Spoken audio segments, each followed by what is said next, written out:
Hello, friends. My name is Steve, and we are here today to discuss the last three chapters, 17 through 20, of the Unholy Consult. And as always, I'm here with Daniel and Katarina. We have all read the Aspect Emperor series now. But before we get started, I have some stats that I gathered over the course of our reading. So before we get started, not counting today, these are the stats from our read. So again, not counting today's episode or whichever ones we do after this, we've recorded a total of 31 episodes. Page count is a little weird because of the additions, but if you go by Goodreads, we've read 3,950 pages together, kind of together, not really together, but you know what I mean. And and the time we've spent recording, this is the time that's been public. It's not the time we spend before or after, which is usually quite a bit, just chatting or talking about tomatoes or meats or dinner or whatever else, concerts and whatever else we talk about. The total time we've spent recording, 47 hours and 35 minutes. Wow. So it's safe to say that we'll probably make it at least 2 days today. I think so, yeah. Oh, yeah, easily. So, wow. So if you add in the time we've spent just like talking, I'm sure we're probably closer to like 60 or 70 hours. Could be. Probably more time than I spend with my family or calling my family.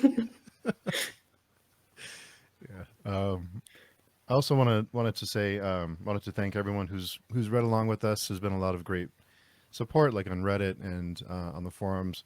I don't want to start naming names because I know I'll forget someone, but thanks to all of you who comment and come by and nobody spoiled anything for us. That's my biggest surprise. So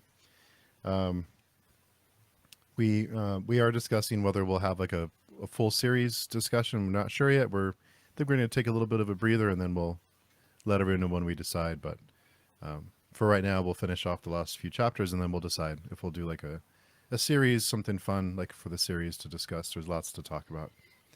So we'll see how today goes. So it's been, it's been just a fun ride. It's weird that we're at the end. You know, I got to say, I turned the last page thinking that there was another page, and it was the appendix. Oh, And I actually looked back at that because it seems like it ends at a strange point. Like I got to the last page, and it ended up being like on the bottom of the page on this edition. So when I turn, because it goes all the way down to the bottom. So when I turn the page, it's the appendix. I was like, am I missing pages? What's going on? So, Katerina, we've talked a little bit, and Daniel, I've talked to you a little bit too. But Katerina, what are your thoughts? That's a loaded question. it is. I'll start by saying this, and I think I already mentioned it before we started recording. I bawled my eyes out in the last 50 pages. I'm not kidding. I I think it started with the moment that Kellis gets salted, and then I just cried through all the way. Everyone leaving Golgotha, and then when Nayor came on the scene and he's screaming into the whirlwind, it's just, even though I never consider I never considered that I never considered Kellis a character I actually liked. I guess I guess we spent so much time together that he kind of grew on me, maybe. And with Naor, I mean, I talked endlessly about what an important character he is for myself, at least in the first trilogy. And even though we didn't get to spend a lot of time with him in the Aspect Emperor, um, the ending really affected me, which I wasn't necessarily expecting. Like, I felt when I started these last 100 pages, I feel like basically everyone I cared about in this book was already gone, like including Sorwheel, including Proyas. So I didn't expect to be this emotional at the very end. I'm surprised. I was too. I especially with Kellis, I didn't expect it to hit me so hard. Um, Maybe it also had to do with just taking into account like what his death means, like everything that we've been building up to, and like everything that Kellis represents, and like his plan. Like we'll talk about it more in detail, but just how everything that's been built up, how it breaks apart with him just getting salted by some random skin spy. Uh, thinking about the implications of that, really, it really hit me hard. Hmm. Kind of feel like Callus. It was a random skin, so his his journey was over. Is kind of like the way I saw it. Like he just didn't matter. And is he really dead?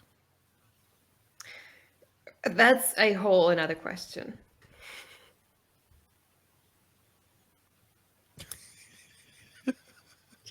You But don't have okay, to be quiet anymore. if I can, if I was to evaluate the ending overall, I guess I would say, in terms of what happened, like in terms of the actual events or that things that took place, I I'm content. But when it comes to the execution, I I guess I found it lacking. Hmm. Um, Mostly because I thought we spent too much time focusing on things, on people, and battle scenes that I did not really think were relevant to the main plot.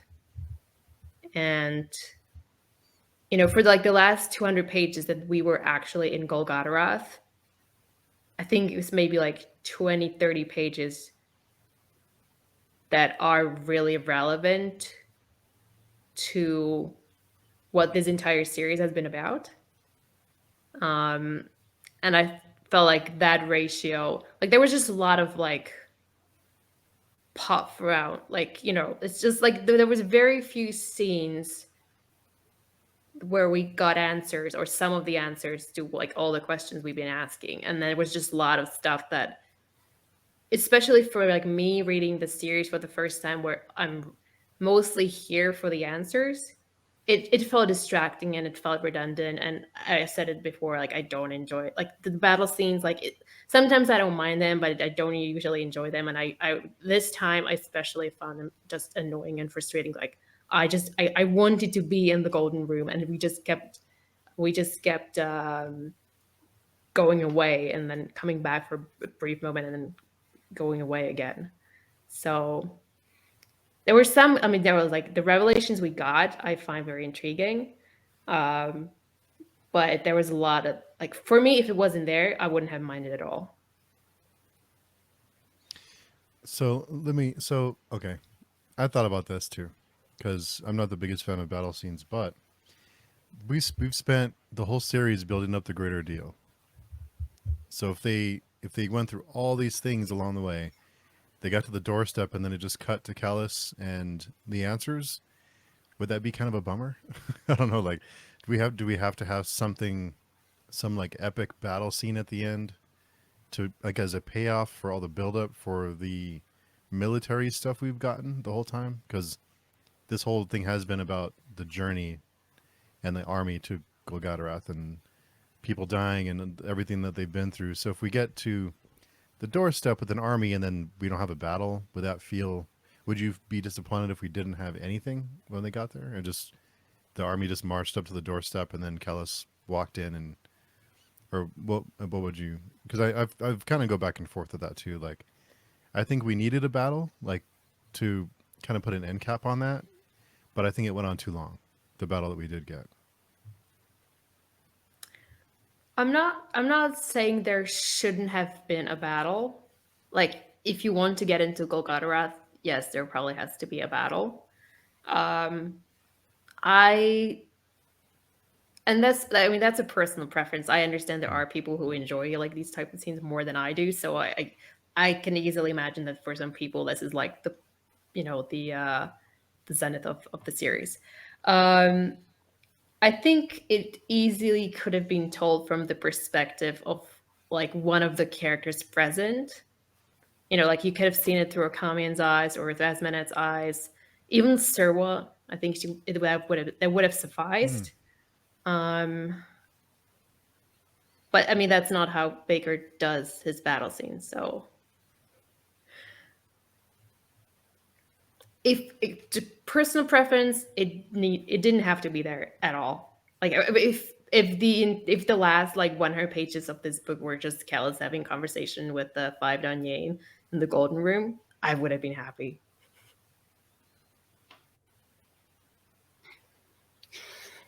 A lot of people like don't like Baker because he doesn't like show you the whole picture, right?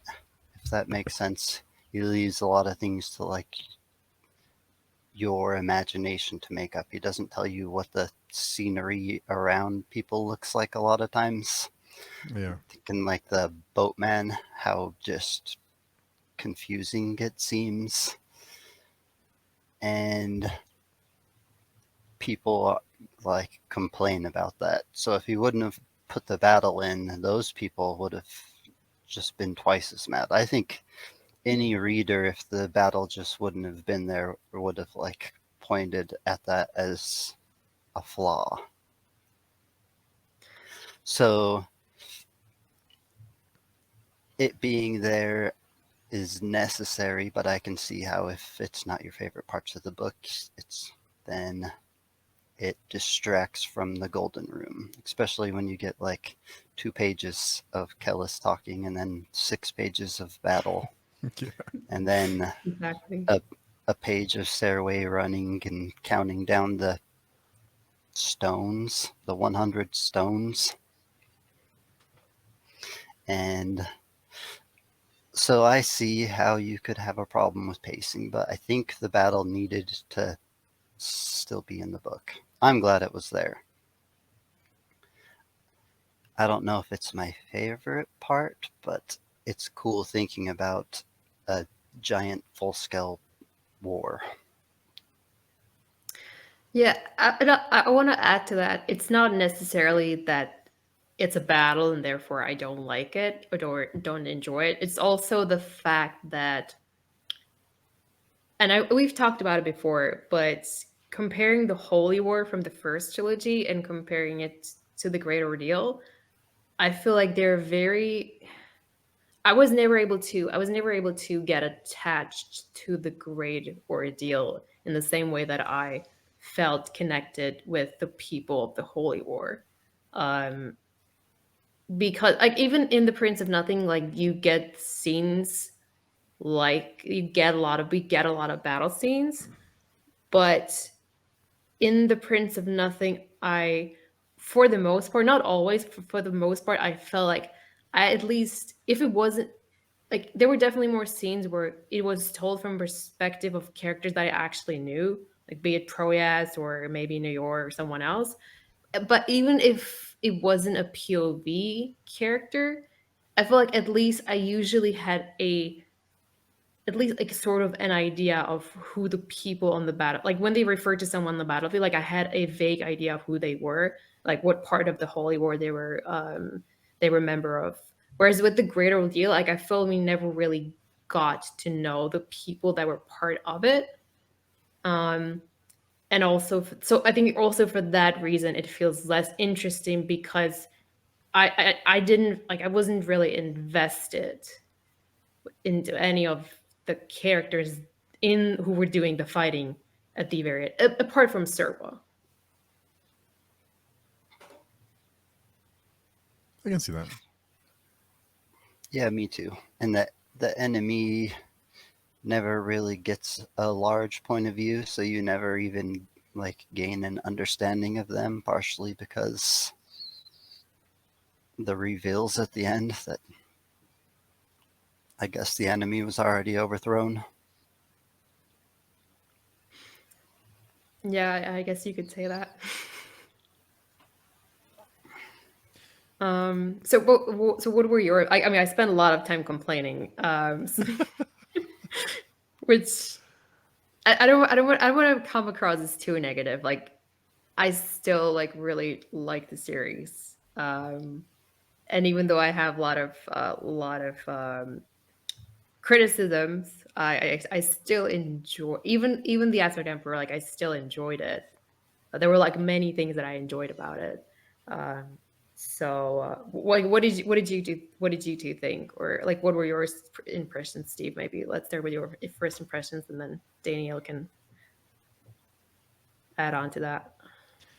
Well, I'm not a big fan of battle scenes either. So I mean, but I kind of felt like he had to do something with that. Like he had to have some kind of payoff after all the build up for all the books. I thought it went on, like I said, like you said, pacing was a little weird, but the rest of it, I kept rereading and rereading it, because I think when I was reading the part about him being, we can when he's in the golden room and they tell him that he's the no god and we can only choose one. That part blew my mind. Like I would have never guessed that.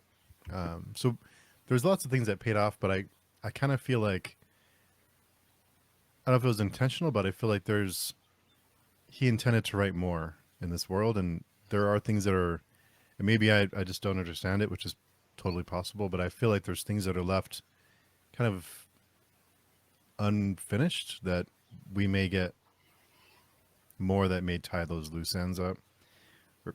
There's a whole lot that I'm not sure about. So the techne is basically technology, right? Is that fair?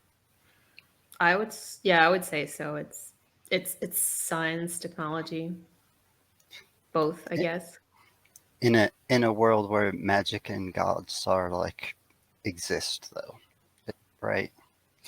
So it's like technology on top of a magic like system. So it's not The, quite like normal technology, I don't think, but yes, it is like science and progress. there was there was a small period of time there, maybe a couple of pages, that I thought we may get a happy ending because it felt like they were like everyone was rejoicing and everyone was like, you know, I thought, wow, I'm surprised. I don't think I was that optimistic. I thought maybe this was the turning point or this was, but yeah, it was not to be.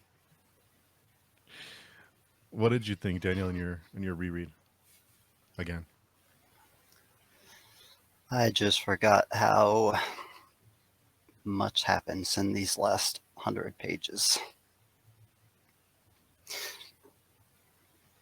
And I thought, since it's my favorite fantasy world, just even reading about the insignificant people becomes fun. So, so the experience was different for me. I enjoyed reading about the Red Ghoul getting taken down and somehow not getting taken down. I liked how the lesson from their previous, like the time the two schools fought each other, they all like hesitated and didn't end up having a big battle with the non-men who came to join them. I think there was a lot of weird payoffs that just happened during the battle that might be uh, that are funner on a reread. The battles are more fun up on a reread, but I remember you saying you liked the Battle of Kiyuth, I think, since it was kind of in Nair's point of view. There was less battle references going on, and it was more just about like one man's sporadic run through the battlefield. Yeah, I think from all the battles in this series, it's still my favorite to this day. I think most people probably say the Plains of Mangetta. I think that's fair. If but you know my feelings towards Soban. Even to the end. Still, happy he's rotting in hell. No, I mean I can see why Mangetta is a lot of people's favorite. And I mean I think also it's like one of the more personal battles. Like you get a lot of it from Soban's perspective, and it's the first time that we meet the Phantom. Basically, like we have not seen them up until that point. Um, and then you get the weird of the Mangetta itself. So I think that's totally. I can totally understand that. Like Kayuth is my favorite, as you said. Like it's mostly well. I mean, I think the entire battle is told from Nair's perspective, and it is a battle, but it's I would say it's almost like the battle itself is not like it's not as significant. It's like everything else that's going on during that battle. Well, like you're like basically you're establishing who Newer is. You're establishing who the Skilvendi are. You're also learning about Confis and the Nansur and like how like different these two societies are. Um, and you're also learning about New York's position within the Ultimate, and you also like for the first time you see like how powerful the sorcery can be, and like what the Kore do. So it's like a lot of like world building done during that battle, and it's also much more personal. So I guess like that's like a lot of it's just a lot of different reasons why I think that battle for me is probably the most enjoyable one. I'm not sure. I don't know if it's the best one or the most important one, but it is the most enjoyable for me to read. Like it's the one that I actually like read carefully. Like the battles here in this book. Like I admit, like sometimes I was just like skimming and just searching for names I recognize, and if I didn't, I just kept skimming. You monster. I know it's not how I usually am, but unfortunately, I had to resort to that. Can't believe you. I That's the feel thing about ashamed. that's the thing about Baker though. Like Daniel said, he'll have like a sentence or two in like these big battles that just a little reference, but it's like a callback to something else or like a payoff for something that we've been waiting for a few hundred pages for or whatever. So there's a lot in it's yeah, there's a lot in these battles that little references here and there that are sprinkled in. But I can definitely see how it gets more enjoyable if it's not your first read. Um, just I guess just knowing where it's all going, it's like it's less pressure. It gives you less pressure to just like rush towards the end, and it gives you like more time to breathe and focus on the details and enjoy the little things and like the storylines of the people that you're just meeting for the first time and on the last during the last 30 pages of the book. Yeah, I already knew about the salt and butchery. I knew That was about tough. the carapace and the four-horned brother. Yeah, I finally realized where you were always asking me about the Ford Horn brother and what he was I up to. I didn't too much, but I tried. okay, so the 400 brother, since we're on the topic, That's a big topic. yes. Okay, so something I missed and that Katerina and I were talking about yesterday. Um, so Kilomis is the no god. Okay. So the 400 brother, he was steering that he was moving the pieces in place for that to happen, For what to happen? for him to become the no god, to him to follow that path to end up to this point. If we like think back on when the White Luck Warrior and Kellis had their showdown, the only reason that Kellis like survived was because somehow Kelmomis startled the White Luck Warrior, because he's the one thing that is invisible to the gods. So, since Kellis was not Kellis in the Golden Room, or not only Kellis, he was invisible to Kellis right up until the point that he startled him. Oh, okay. And that broke the separation between the takeover of Kellis from Majokli and himself. And that was like the second that I guess the Skin Spice needed to salt Kellis. Mm. And Ajokli reappears somewhere, right? With Nira at the end, right? Yeah.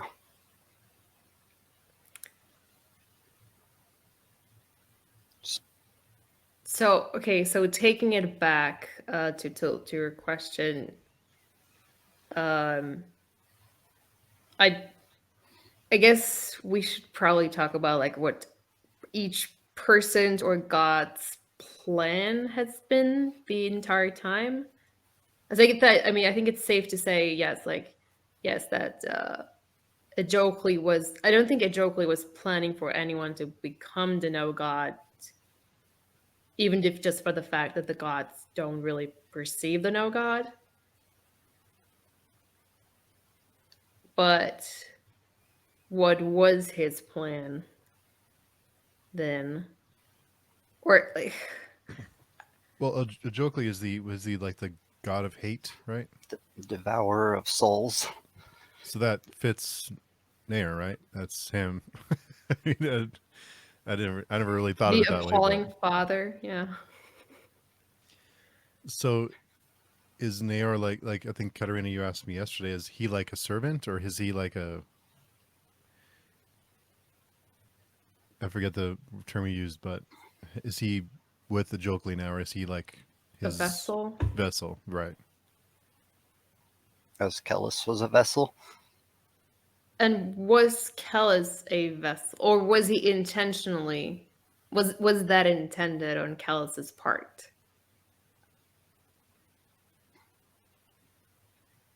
So, like, what's Kellis's plan up until the point where he gets salted, which I don't think was part of his plan. Um, and what was Ajokli's plan, and how do the two interact and intervene? Like, where do they come together? I don't think Kellis knew about Ajokli, or he didn't know Ajokli was Ajokli ever since going crazy on the thinking he went crazy on the circumfix, because he started hearing another voice, and that other voice was probably Ajokli. So ever since way back then, but he was deceived in not believing it was Ajokli, and his plan, I think, was not the same plan as Ajokli, or not the same plan that the Dunyan had whittled it down to in the end. But Ajokli wants to just take over the whole world because he should be the most badass god and turn everything into his granary. All the Dunyan could be his angels. So it's on the circumflex that it all changed when you heard that second voice. So so. Can we say with certainty that it wasn't the no god that Kellis heard on the circumfix? Is it I don't just Ajokli pretending that it's the no god? I don't think we can say certainly, but I guess certainty is a word we shouldn't use with but respect to these books. Yeah. Probably.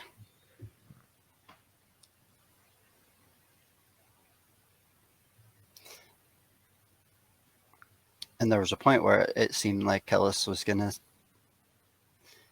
save everyone, right? For a split second before he decided that he just wanted all the power. Because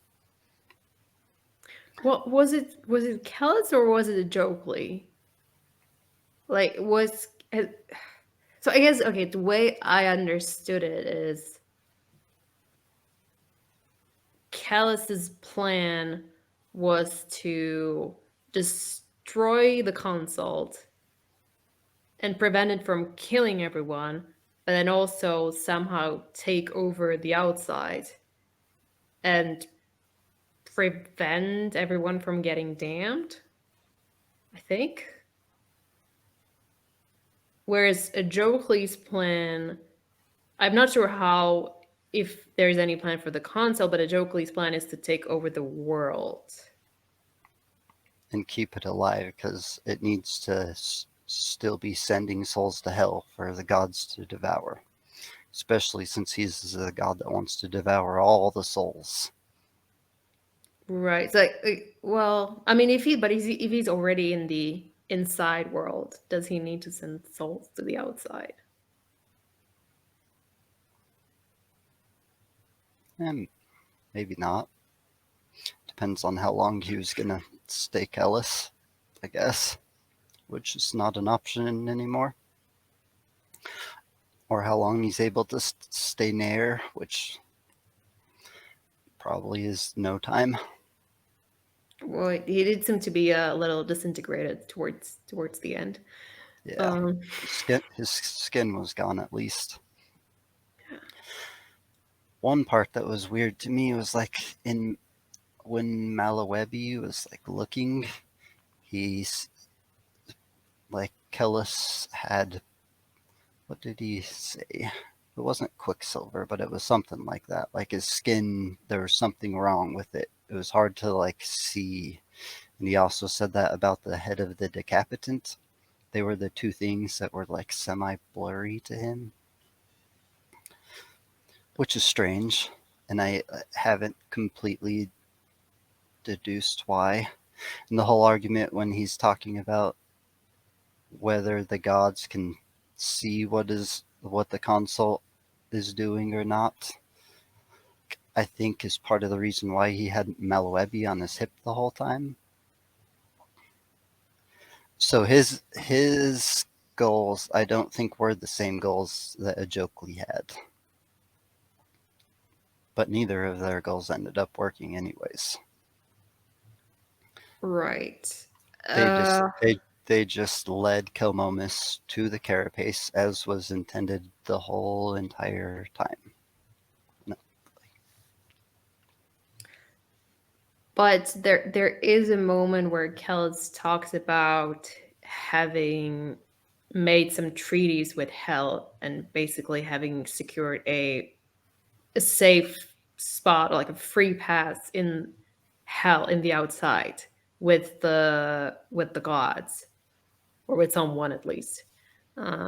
So I guess the way I was the way that I was trying to make sense of it was, I guess I kind of assumed that Callus made, like, maybe Callus went to the outside and there he made a deal with the Jokely, maybe, and then somehow a Jokely was supposed to show up in the Golden Room and help him destroy the consult, and then something Callus, I don't know what the payment for that was.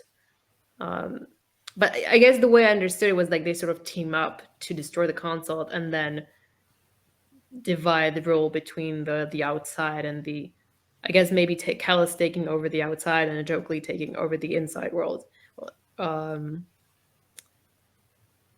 But you seem to be suggesting, like, what you seem to be suggesting is that Callus maybe was not aware that Jokely was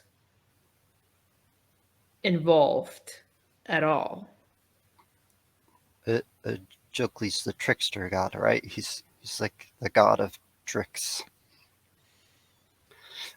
So whether the trick was just the end deception or whether it was deception all along is maybe debatable. But Kellis did go and make treaties with Hell, or so he claimed. And he said, what did he tell them? He Made a said deal he with the pit. mastered the Daimos while they tried to master the Techni, and he made a deal with the pit, yeah, which is that place where the guys are cutting open babies and sucking out their grease. Not a place you want to make a deal with, I wouldn't think.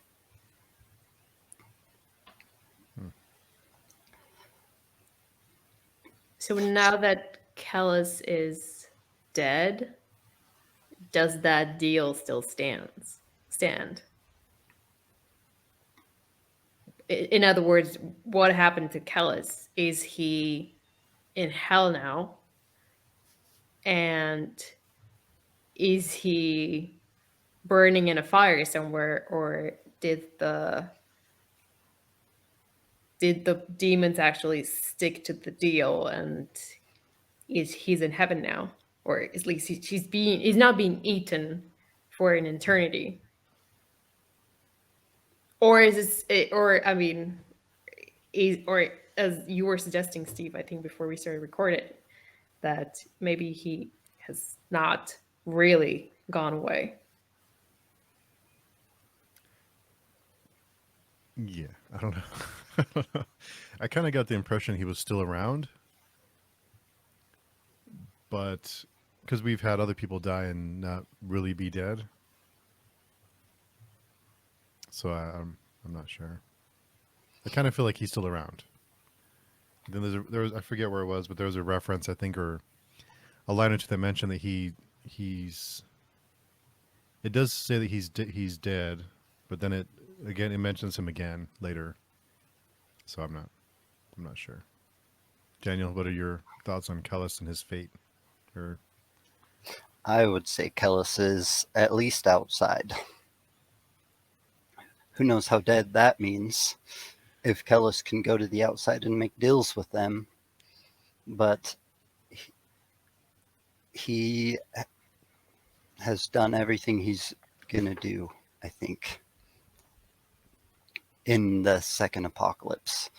Who knows if his deals still haven't panned out yet, or if he's still going to be, still would be a character in the second series as just a person from the outside. I guess I can tell you guys now what the next series would be if it were ever to come out. It's going to have one book with Sarl and Crab Hands, and then it's going to have two books about the battle of the second apocalypse. Not another battle. I'm sure there will be a lot more than just battle. There's really not many people left to battle with. You got Moingus and the Sylvendi, right? Akamian and Memara, Esmnet, and a little baby boy. Maybe a few sorcerers make it out. Maybe. Didn't look like it, but maybe. okay, lots of now that you're naming all these names now, there's questions that pop up. Okay, so Crab Hands, he didn't show up, right? So he may show up later. Okay, so we didn't miss it. He's still alive and he's an Anasarimber. Those are two facts.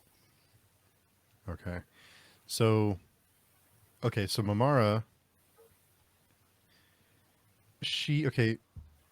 I kind of felt like the eye played a big role in what happened, but I'm not sure how. If that makes sense.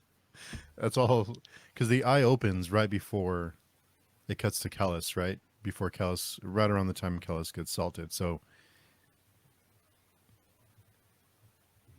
that's something I'm wondering what role the eye played. Also, there was a reference back a few chapters ago about Moingus not knowing he's about to kill his father. I'm not sure how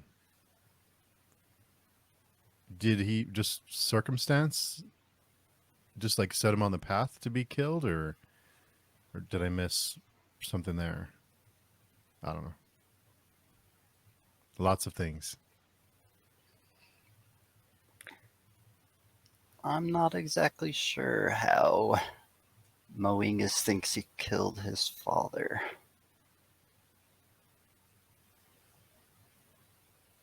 Well, they do. I guess the question, if the first part of the question is which father, because both of them kind of die and both of them kind of get possessed by a Jokely. I don't know if that's a coincidence. Doesn't seem like it. Hmm. But if we're talking about Nayor, he, at the very end, Moengus, he he basically like shouts at Nayor and blames him. I don't remember exactly what he says, but he says something like, "Are you not going to do anything?" Or, and then Nayor's like, "Fine, you become the king of tribes, and I'm off to confront the no god." So I don't know if that all along was what Nayor was planning, or if somehow Moengus pushed him to do that.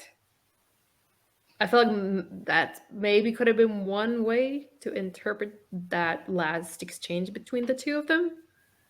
Um, but apart from that, I'm not really sure how he would be responsible. Yeah, I don't really see how he's responsible for the death of either Callus or Naor, unless whatever he told to Naor somehow motivated him to leave the Skilbendi and meet the whirlwind. I do remember him saying insanity is the only sane thing around the Dunyan. So he's just got to stay insane.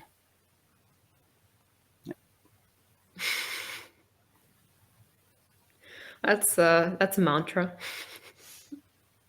Yeah. So, Katerina, you were very anxious to get into the Golden Room. What was your reaction to the Golden Room and what we discovered there? Uh, let me see if I can think back to. I guess, or I will say this.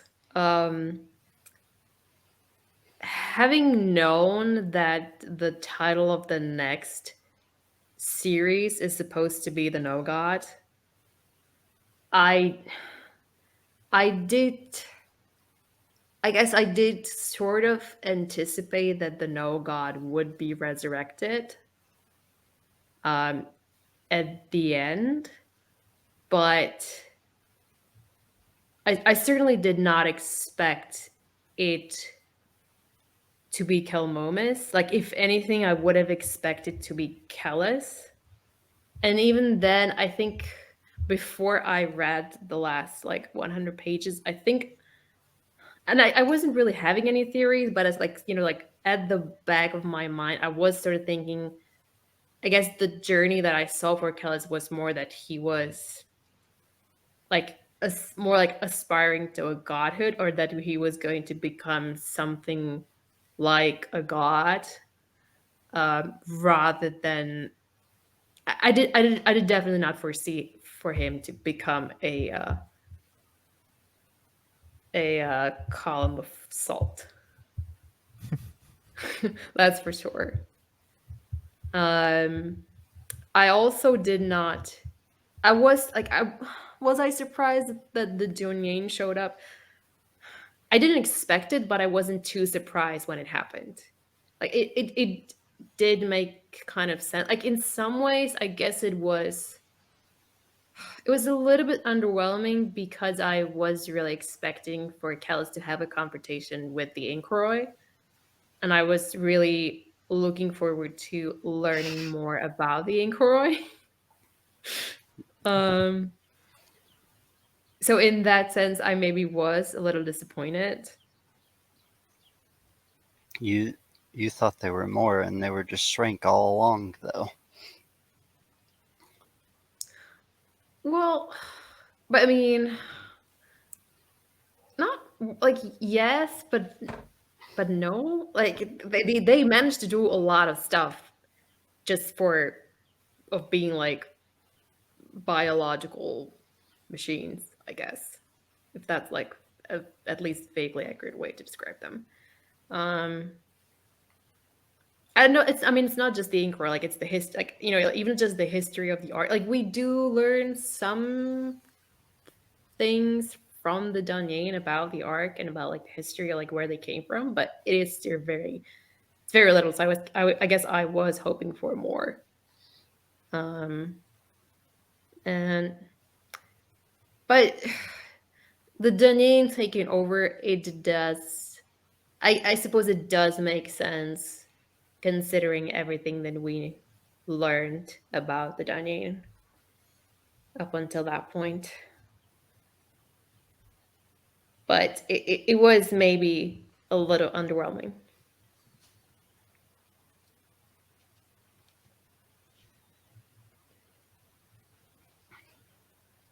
What did you think, Steve?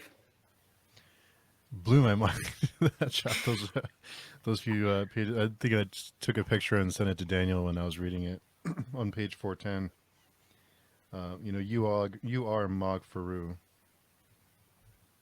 You are your own salvation, the salvation of us all. Um, so yeah, that whole thing, I didn't expect that at all. I didn't expect the Dunyin to be there either. Um, so while we're on this topic about Callus and his role, there are a few things. There a few times he's referred the word inverse is used. He's called the inverse prophet, and there's also inverse flames later. And But those are like references to looking to the outside, right? The inverse flame is showing what happens when they die, how the level of their damnation. The inverse prophet is the prophet who's made a deal with the outside, with a Jokli, to let him into this world. So okay, so Callus makes a deal with the Jokli, and that's how he becomes so much more powerful in the Thousandfold Thought and this second series, because he goes from being very formidable to like blinking out of existence and doing other crazy stuff. So that's what gave him those powers. It wasn't that he was Dunyan, it was a Jokli providing those abilities to him. Is that right? A combination of both. There's one point where they like look at him and they can't see the mark. But before they could always see the mark. He was stained in sorcery. And Jokli's like do they call him, the Prince of Lies or the Prince of Deceit? So his whole game is to just not tell you the truth. So Kellis was probably also deceived in some way by a Jokli. Or maybe we'll find out later that he predicted a Jokli's deception and somehow did something to prevent it. Who knows?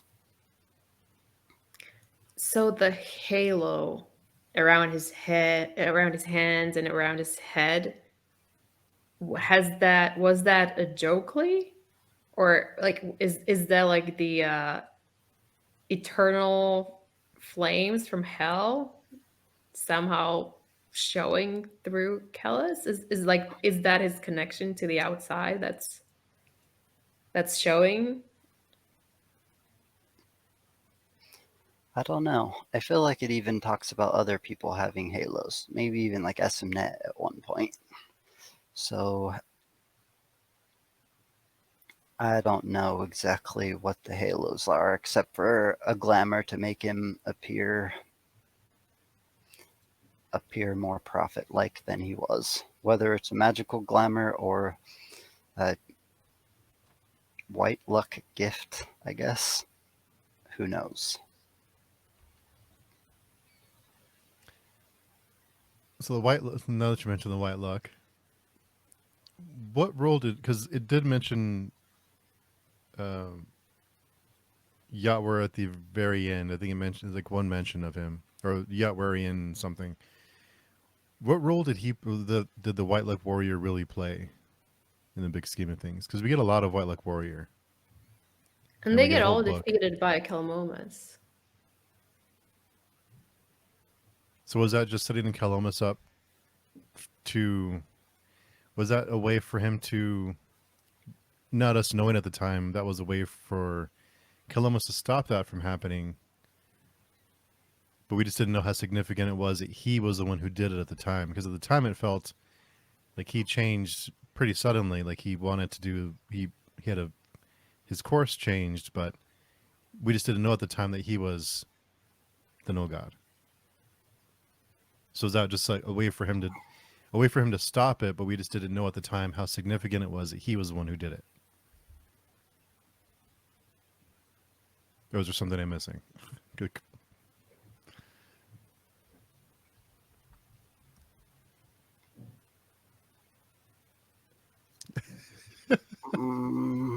Or do we know yet? Repeat the question one more time. Okay, so the White Luck Warrior, we get a whole book named after him, right? We get a lot of backstory, a lot of White Luck stuff. And Sorwheel is the, I guess, vessel, I guess you could say, or the, I forget the term that was used. He was the Narendar. Narendar. Thank you. So Calomus, during that time, has a pretty big change of heart, and he recognizes that Kellis is someone that he could follow and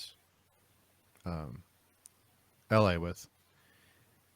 He kills Sorwheel, and that's pretty much the end of the White Luck Warrior's role in the series, right?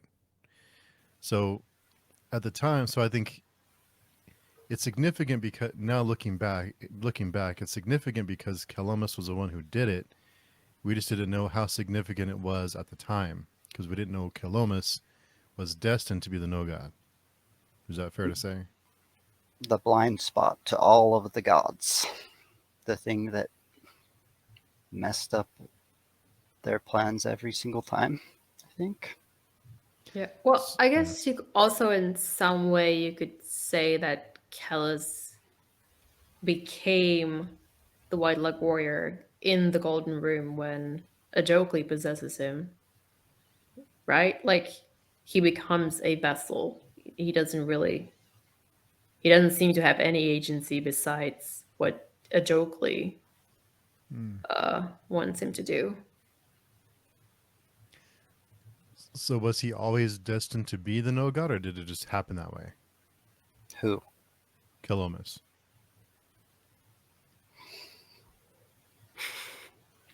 They've been talking about it for at least 2,000 years.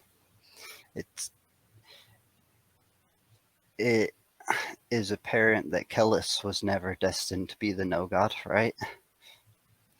Because he was visible to the gods.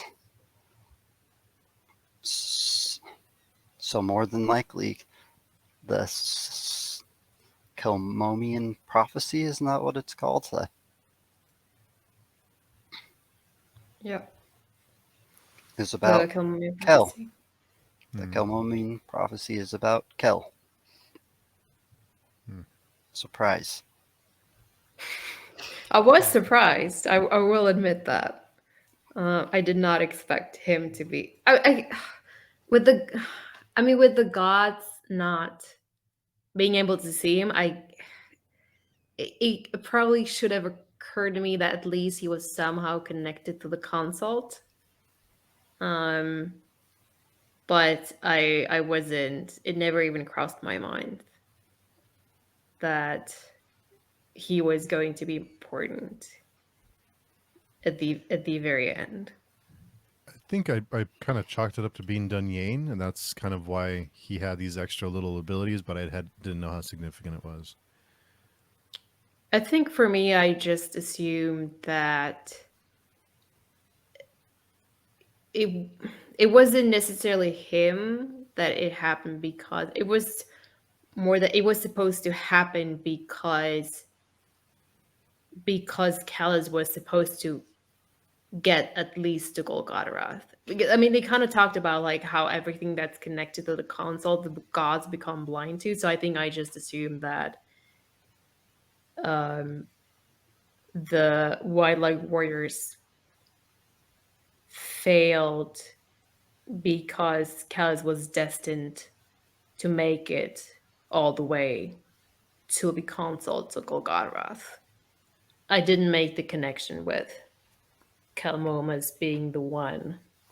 But it was actually Kelmomus' destiny to get to Golgotha the whole time. Kellis was just a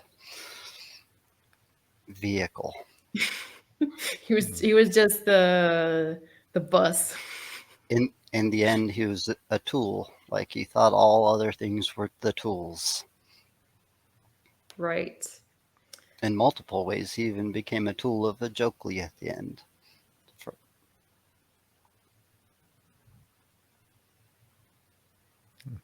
I guess one question I had it's about like about destiny and predetermination. Um the way I understood it, it's basically it's almost like this has already happened. Like the reason the gods can see Komomas is not because he will become the no god or he's not because there's something special about him, but they can't see him because he has already like become the no god in the future. Like that's I don't know if that makes sense. I So mean did he? sorry, Yeah. go So ahead. no, I was just say. So you mean did he choose to be? Is that what you're? No, I guess my question ultimately is there is there any like is has the future already been decided in this world, or is there some room for chance or personal decisions to change the course of what happens, or was it always going to be the way that Kamobas becomes the no god, and because he will become the no god, that is why the gods can't see him now?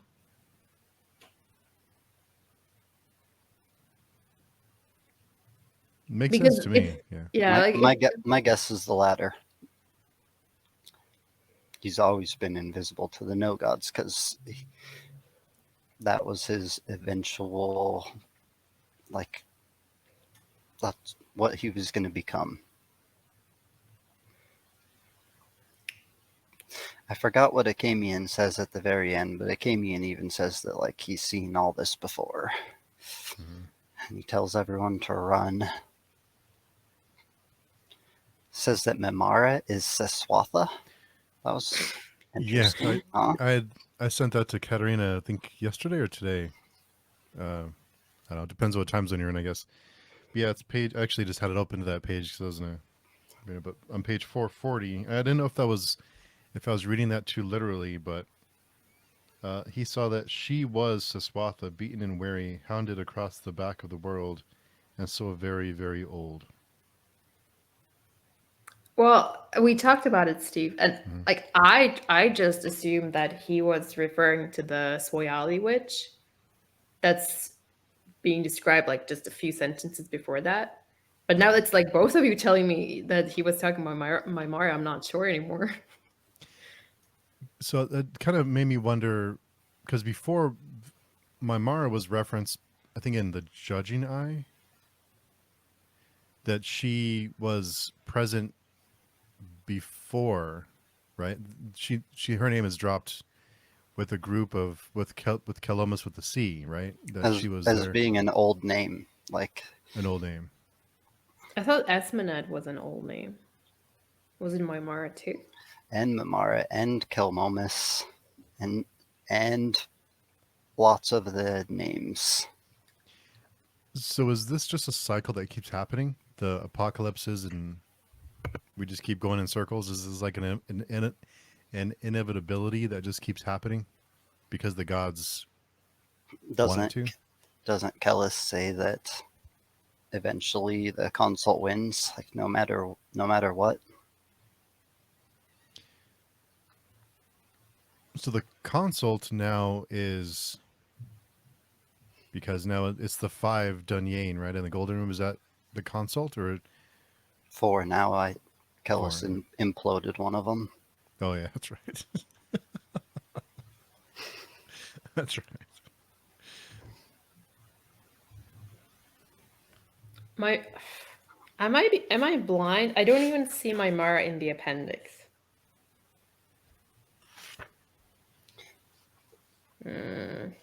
Maybe she's not under Maimara. But yes, going back to the consult, so that's also like another thing I didn't really understand when the Danyain talk about the absolute and how it like pretty much like overlaps with what the goal of the consult has been.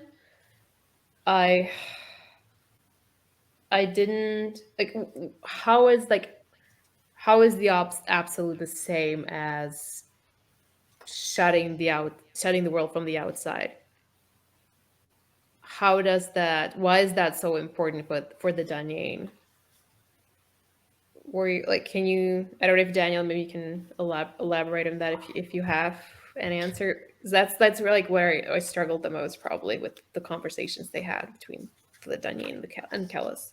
Why shutting off the outside was important to the Dunyan? Like, yeah, like how does it get them closer to the absolute?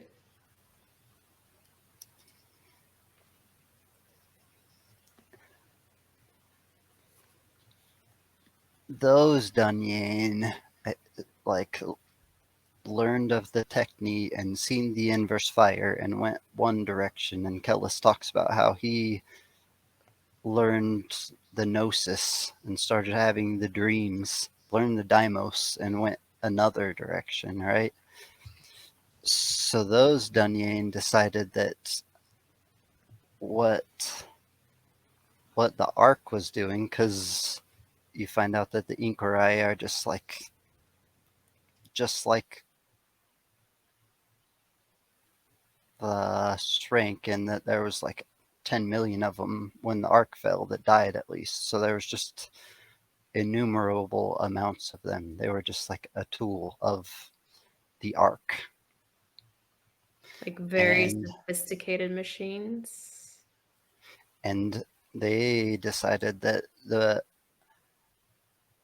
more sophisticated you could come to control the technique, the more narrow like the distance between the darkness of the outside, or the more like light comes to the darkness that comes before. So they were going to use technique in order to just keep trying to obtain the absolute, which to them was different than what the absolute was to Kellis, right? Yeah, I mean that part I think I followed.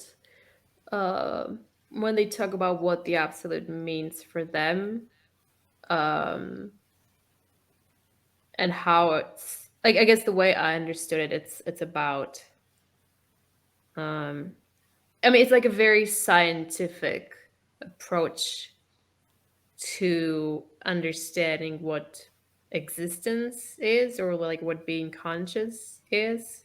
It's like if you get to the bottom of the biology, you can you should be able to understand how a human being works, like why they think what they think and why they want what they want, And then things like the soul, they discovered the soul and decided that's the thing they needed to understand the most. And that's how they made Right. the carapace. Yeah, but Yeah. that's where I get lost. Which I don't understand why they need to destroy the outside or like shut the outside from the world in order to like pursue that study to the next level. Because the inverse fire also showed them their future. And like the Inquiry, they need to delay that future in order to pursue the absolute. It's like their only option. They're definitely going to hell, all of the Dunyan. Kellis didn't see that in the inverse fire, which is kind of weird. Like maybe the deal he made was to cleanse his soul, or maybe that was just glamour. On 391 on this copy, it mentions the absolute. And Jinkus has used the term to refer to the collapse of desire and object, thought and being.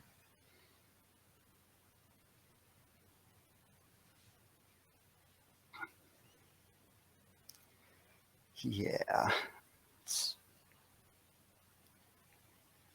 That's I maybe too philosophical for me.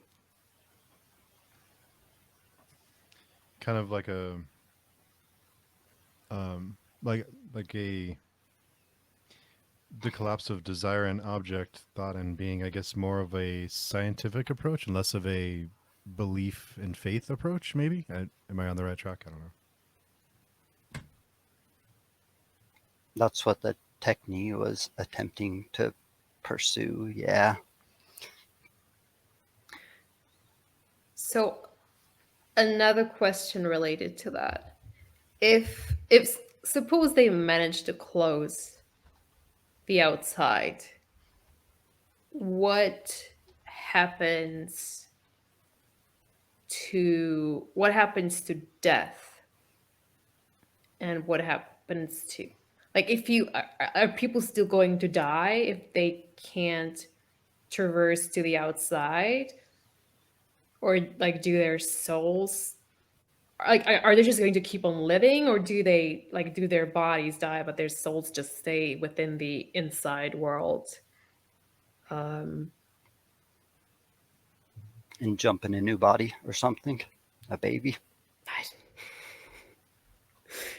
that's what I'm asking, because if, like, even if the Danyane, let's say like the four Danyane that are left, like if or five if you counting the crap kid, if even if they succeeded, there's only five of them left.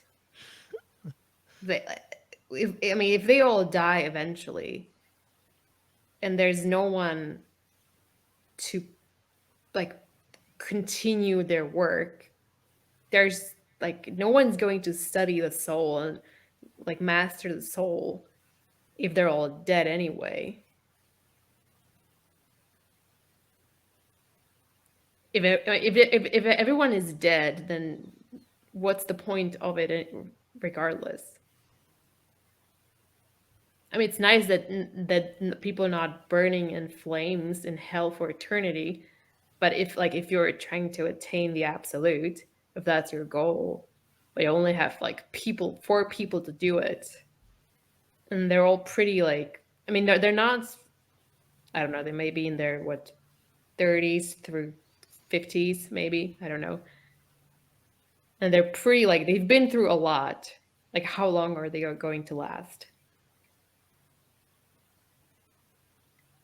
It's a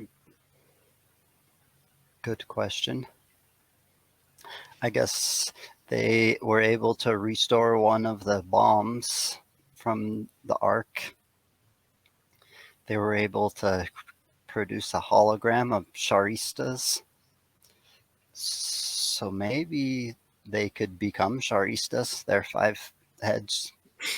Sharistas, five heads.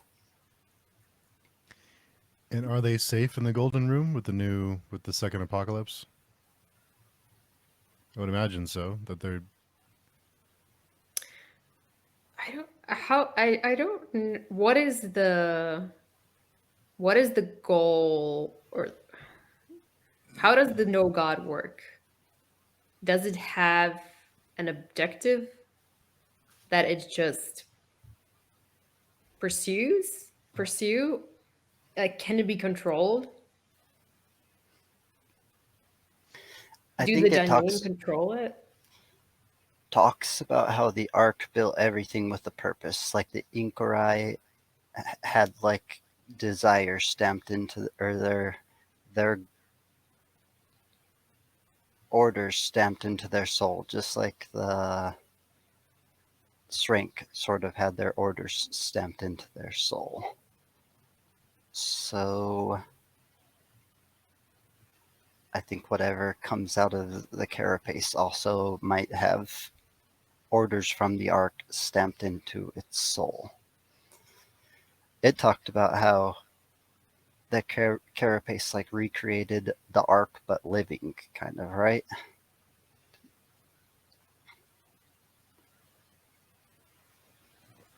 I guess I don't remember. I know it said, I know it talks about the fact that the Ark created it, but I'm not sure if it's living or not.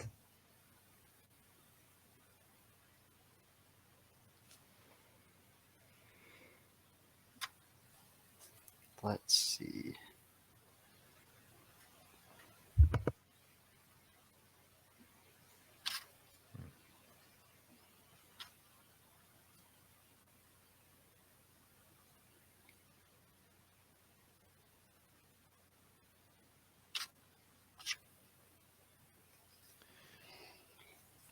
Yeah, and I need to find that part where they talk about the Ark and how the carapace was made.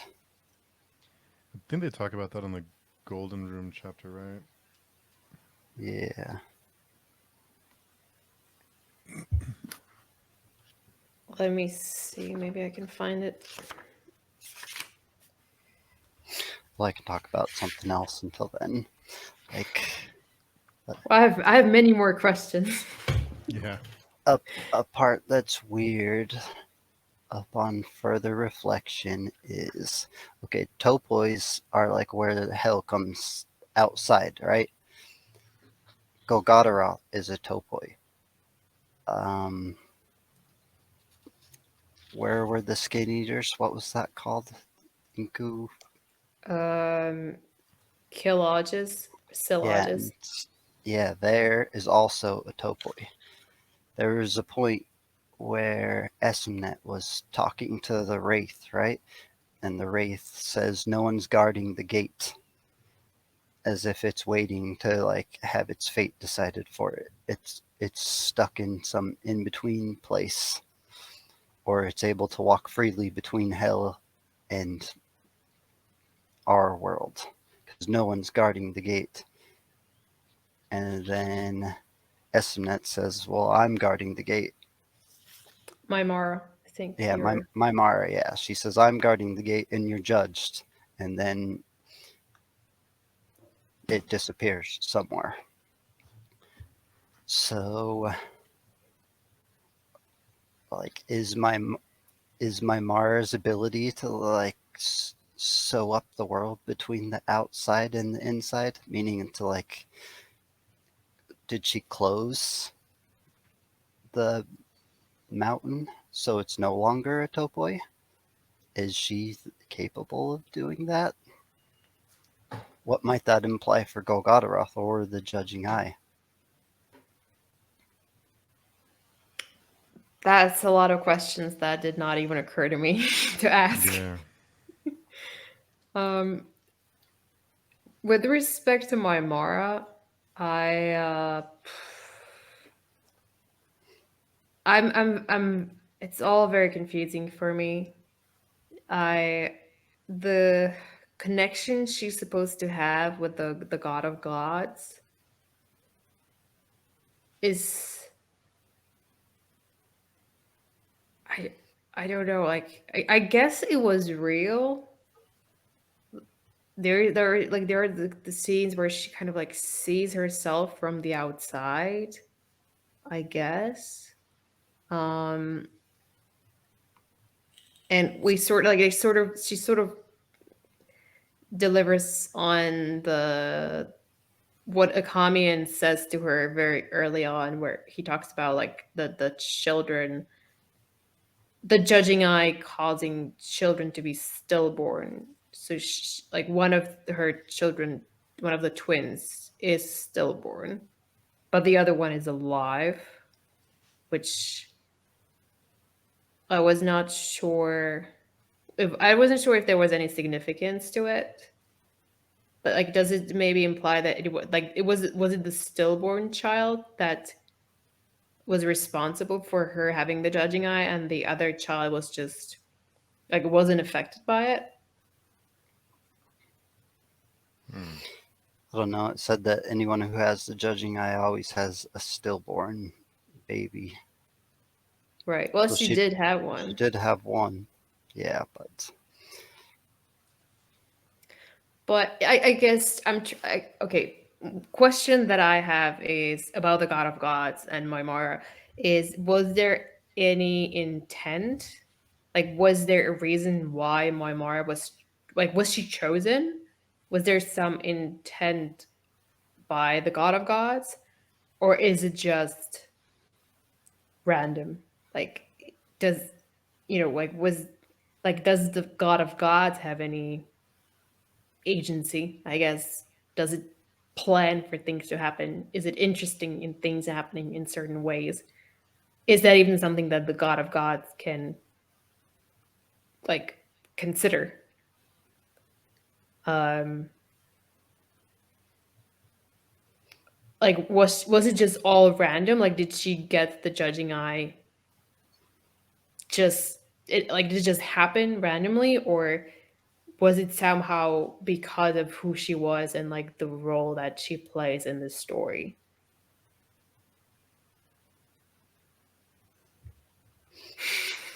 how much predetermination is there? And who has agency to the predetermination, I guess? Right. Yes. Thank you for reformulating my 10 sentence long question to one. the way the White Luck Warriors sees time as if everything's already happened and it's just a fraction, like all the gods are just like a broken pottery piece of the whole cup that is the god, right? Or it's kind of said that earlier in the book. I would assume that the God of gods, also can see ahead. But this book is a lot about like blind spots. The Dunyan like remove a lot of the blind spots humans have by understanding like the way humans and like the world around them works. They still have a blind spot.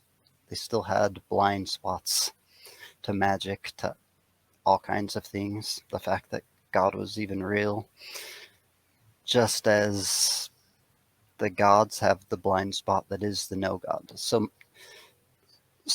So no matter how much is revealed, we all have blind spots. Even the God of gods probably has a blind spot.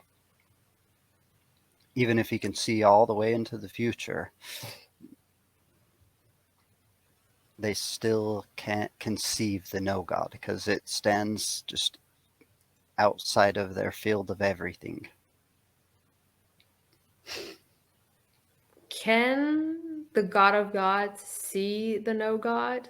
Because I mean, Maimara, she looks at the illusion that is Kellet. Well, the illusion of Kellet's that is the no God, and she, unlike everyone else, she sees the sarcophagus.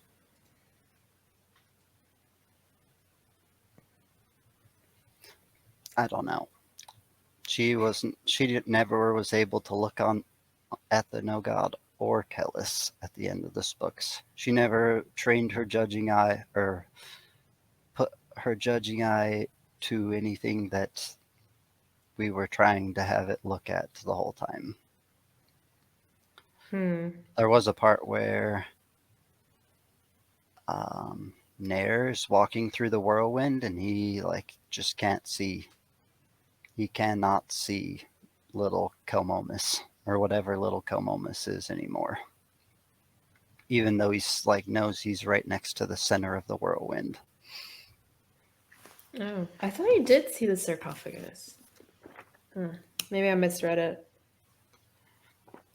So death came swirling down isn't just like a fun phrase. It's like referencing the whirlwind. Is that Spiraling down? It said spiraling down even. Yeah. And swirling. It gave a lot of different variations to that because it also said it a lot. A lot of times they ended chapters with like, but she was already too late. They survived, but only for a time. It just kept doing that over and over again. For the carapace, on page 402 and 403, the carapace, could it be many sources claim that Chlorite had been sent into it?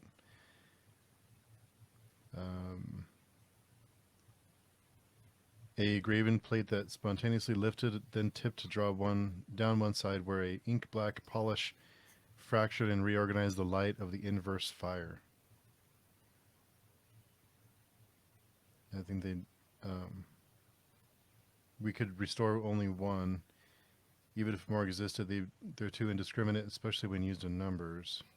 That's talking about the nukes. Yeah. They only managed to restore one, and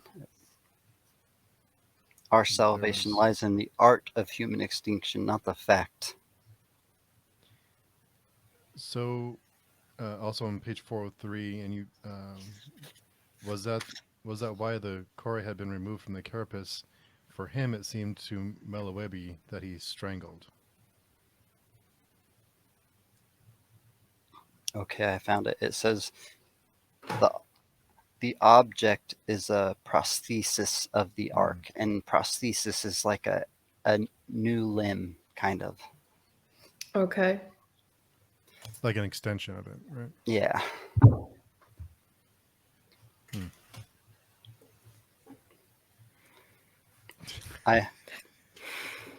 So since it's like a prosthesis of the ark, means it's like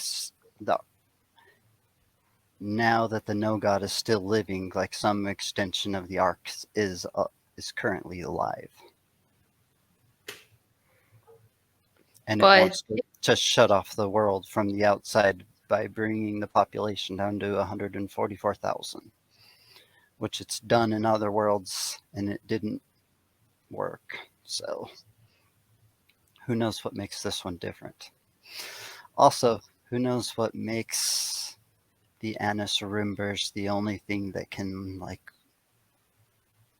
finish the algorithm of the carapace? Because in the dream they keep like the chains keep just pushing people into the carapace, and then it doesn't work, and we never get to see who Akamian was dreaming about go into the carapace, but we assume that's how they found out that it takes an Anisaurimbr to complete the chain. Is it any Anasarimber though? Or does it even have to be an Anasarimber? Because there is... So we learned from them that it worked with now Coyote and now it works with Kilmomas. But also we learned from the dreams that there is a possibility that now Coyote is not even an Anasarimber and is instead a son. He might have been son of Siswatha. So I'm just saying, maybe it's not being an Anasarimber that, like, it's not something specific to the Anasarimber that triggers the sarcophagus. Just the prophecy itself. I try to think back on like when Acamian was dreaming about him getting the prophecy. I think it was from Gilgal on a horse, like riding in the sky, tells him that everything's fine and Anasarimber will return at the end of the world. And he shows him Kellis though. Like when Kelmomus is seeing Gilgal and he sees the Anasarimber, he sees Kellis, I think, from if I remember correctly. I remember that, but I don't remember if that was the same dream.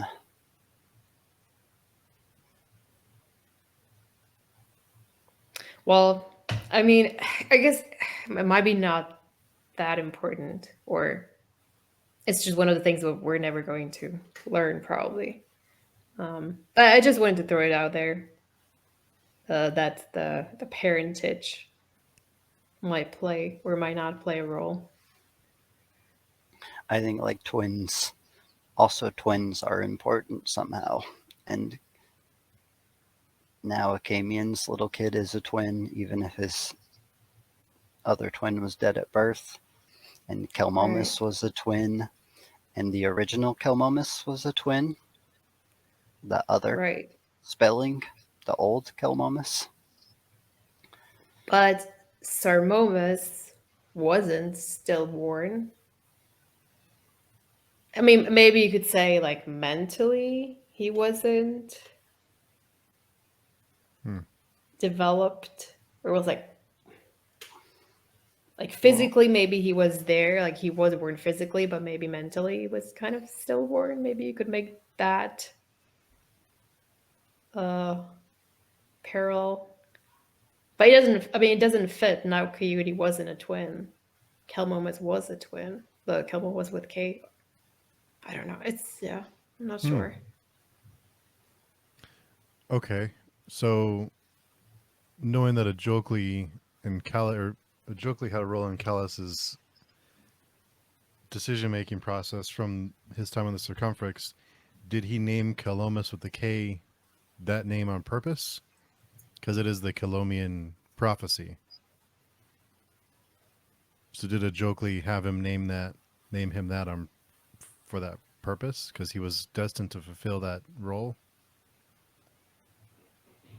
Maybe. I'm not sure. I mean, they named most of their kids after someone dead and famous. Serwa.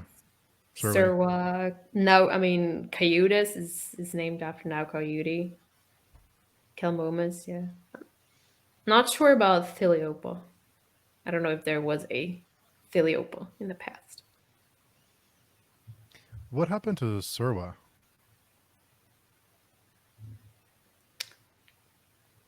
Oh, I think she got burned and the rest of crushed the to way. death by the dragon. Hmm. It's kind of sad. There's a lot of stuff that happens. Even like 50 pages is a lot of stuff that happens.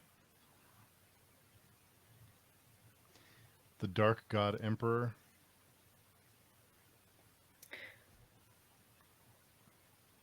So, yeah, I did when we were talking about New York earlier.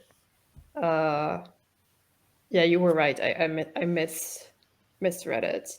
It does say that as he walks towards the whirlwind, he's looking into it, but he can't see it. It literally, here it says, with hell's own eyes, Naor Erskioth peered up into the void and saw nothing. Um, and then he shouts, reveal thyself. And then I think he kind of disintegrates and is maybe dead. It's not sure. It's not, I mean, it's all, so I guess if I am understanding correctly, and let me know if I'm not, Nayor cannot see the no god because he's being possessed by a Jokli. Is that a good deduction? Yes, I would say. And okay, I'm happy. And was that always?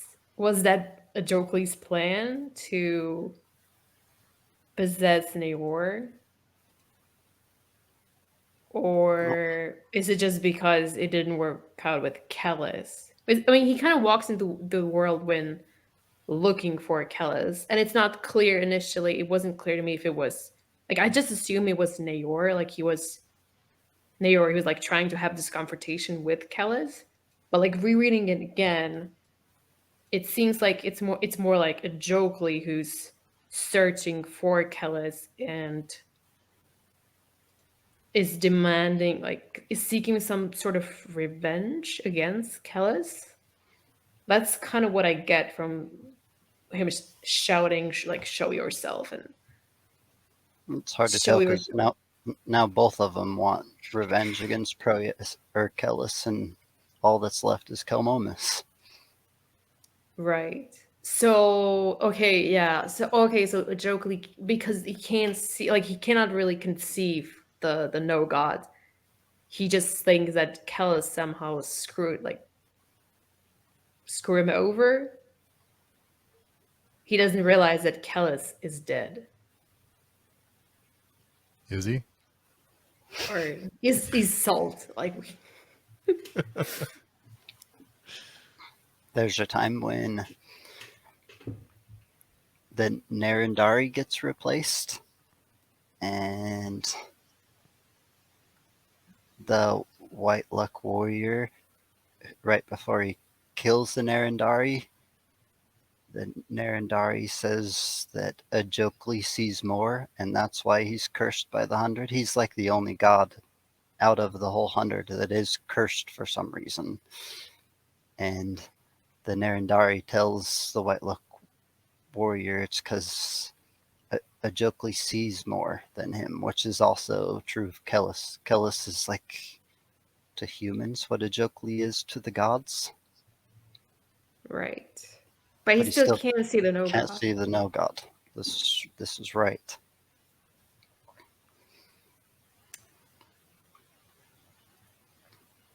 And there was I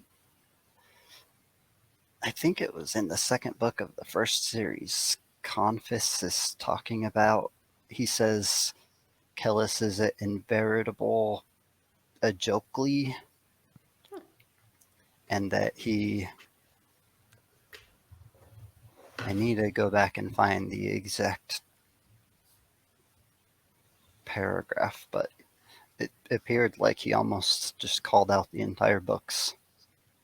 I didn't want to draw any attention to it because it was like probably the first mention of Ajokli in the entire series, maybe. Yeah, I don't remember him being mentioned in The Prince of Nothing at all. So yeah, could have been the first time.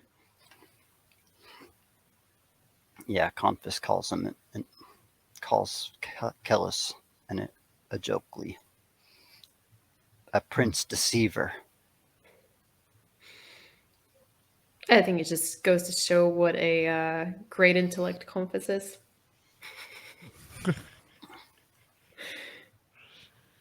So is just my last question about Nayor, then I'll stop bothering you with it.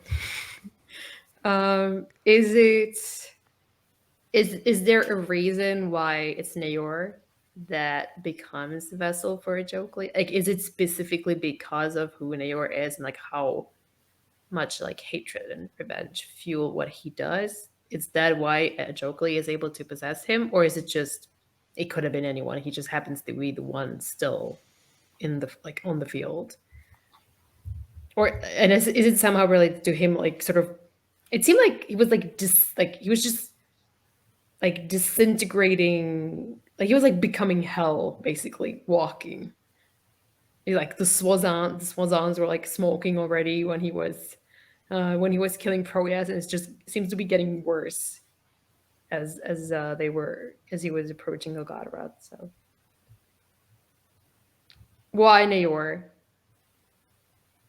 Why did it have to be Nayor? I don't know that it had to be. Maybe it was always going to be, though. Hmm. And is he dead? Or is Naor dead? And is what if in case and if he is, what happened to Joe? Because I assume he needs like he cannot just walk in the inside world. Like I assume he needs a vessel or like someone to carry him around. And if Naor is not dead, has he like become the embodiment of a Jokli in this world?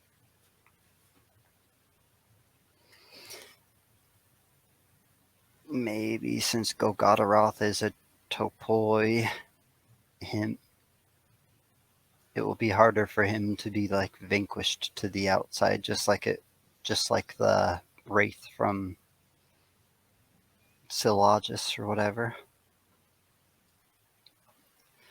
But I would say it seems like all the gods so far have needed a physical form. And Nair is in the process of having his physical form be unwound into the whirlwind. And now the whirlwind is just like has 10,000 Kore spinning in it.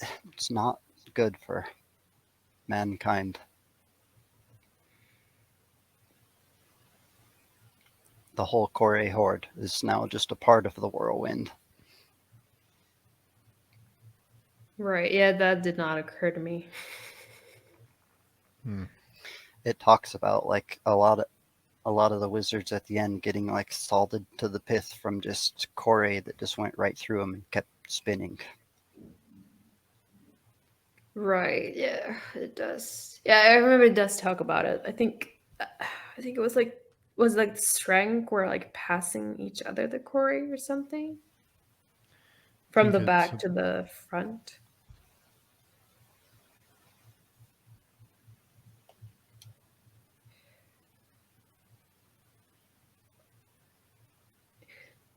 Yeah, I mean, when I finished the book, all this stuff with Ajokli, I found it quite frustrating, I guess. Um, because I suppose I felt like it wasn't really set up enough. I'm not saying it should have been clear from the beginning, but I felt like they maybe could have been like a little bit more hints so that because like when I first read it, I was like what? Like Ajokli's here. Like I did not expect it at all. And like yeah, like when we talk about it now, like there were some hints, but I still kind of feel like they were very, very little. Like I'm not sure I wonder if it would be possible for anyone to piece it together just from the clues we got along the way. I feel like Joker was like very like underplayed. It was like all the other gods that they were always mentioned. The Jokely was like, I never got the sense that he was going to be important at all. I was tricked, is what I'm saying. Yeah. Yeah. It's not a complaint. Like the more I think about it, the more okay I'm with it. But I feel like maybe there could have been a little bit more setup because it's for me it was so unexpected that but it wasn't like oh man I should have seen it coming. It was like is that what's been happening the whole time? It was more like confusion, and I wasn't. It was like hard to believe that it was a Jokely the whole time that's been behind everything.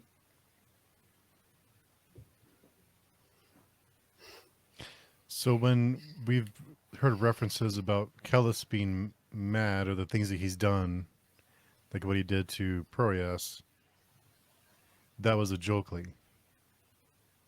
So Kellis wasn't mad; he was just a puppet on a string. Like I wouldn't absolve him too early. no, not giving him a pass, but those things were because it's referent because we've talked about him being. Has he lost his mind? Because it's referenced a few times that he went mad. I think even in the what's come before sections, I think it's referenced that he went mad, but that was just a jokely.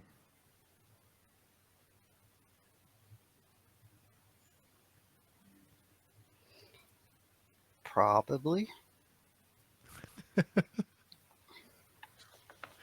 Probably in the end it was just a jokely, even if he thinks it was someone else.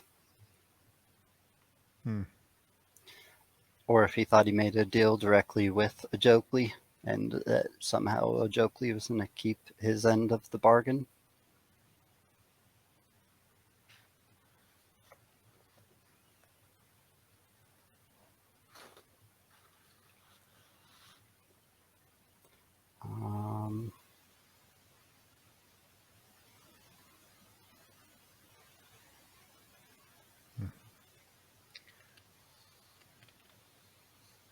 There is also like we've talked about the absolute a few times already, but there is at least two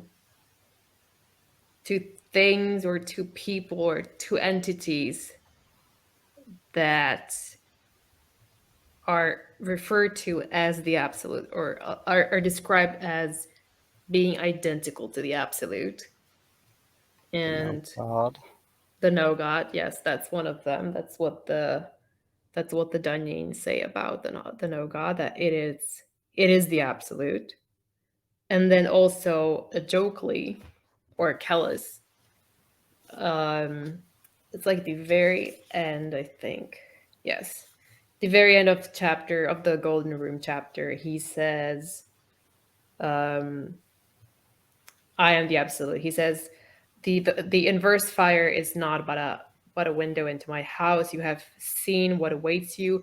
Adore me or suffer eternal damnation. I alone, brothers. I am the absolute.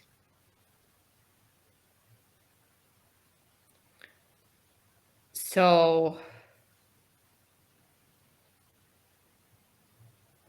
my question is, how does this all fit together, I guess? Are they talking about the same absolute? Or is it just they use the same term to describe different things? And second question, if the no God is the absolute, or it's described as the absolute by the Danyane, and the Danyane seek to become the absolute, why do they just become the no God? Because they know they can't. Okay. It takes Anasarimber to become the no god. They at least know that. They didn't know that it was already chosen and it was Kilmomus all along. They thought they were getting Anasarimber there to fulfill his destiny. He had already made a deal with the Jokely where he was going to rule the world. Well, Jokely got all the souls and got revenge on all the other gods who cursed him. Not share any of the souls anymore. He would be the devourer of all the souls. All the other gods could just piss off.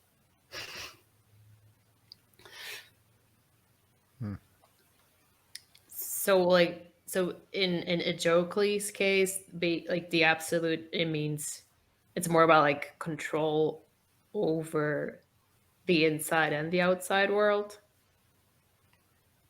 like about like more like not sharing power or not sharing souls food with the other gods. Is that what I'm getting from what you're saying?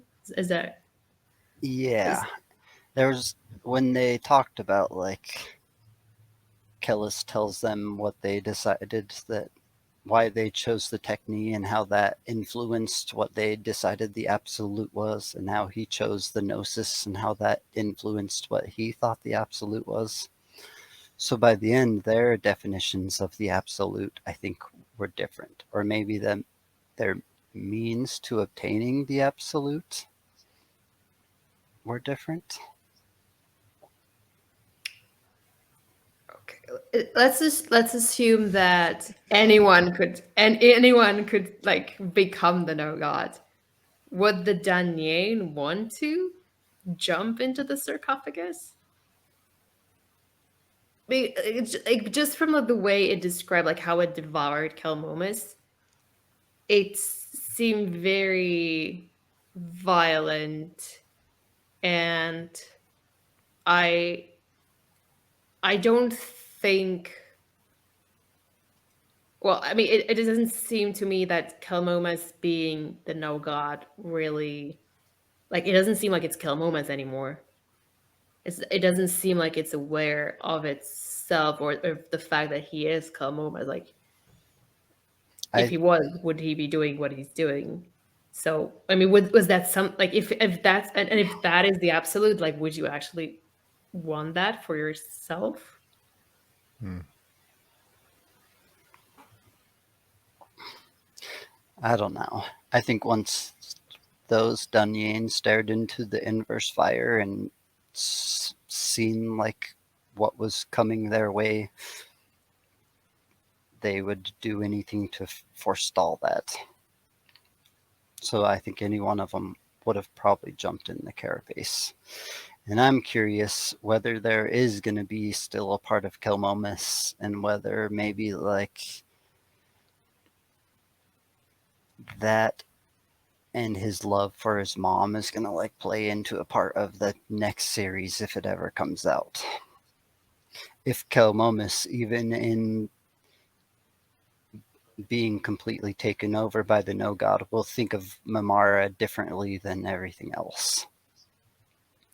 What it's like having a little boy be the no god, a little 7-year-old, or however old he is now. He's a pretty good body count already. When Ajokli takes over Kellis, it still seems like Kellis has like,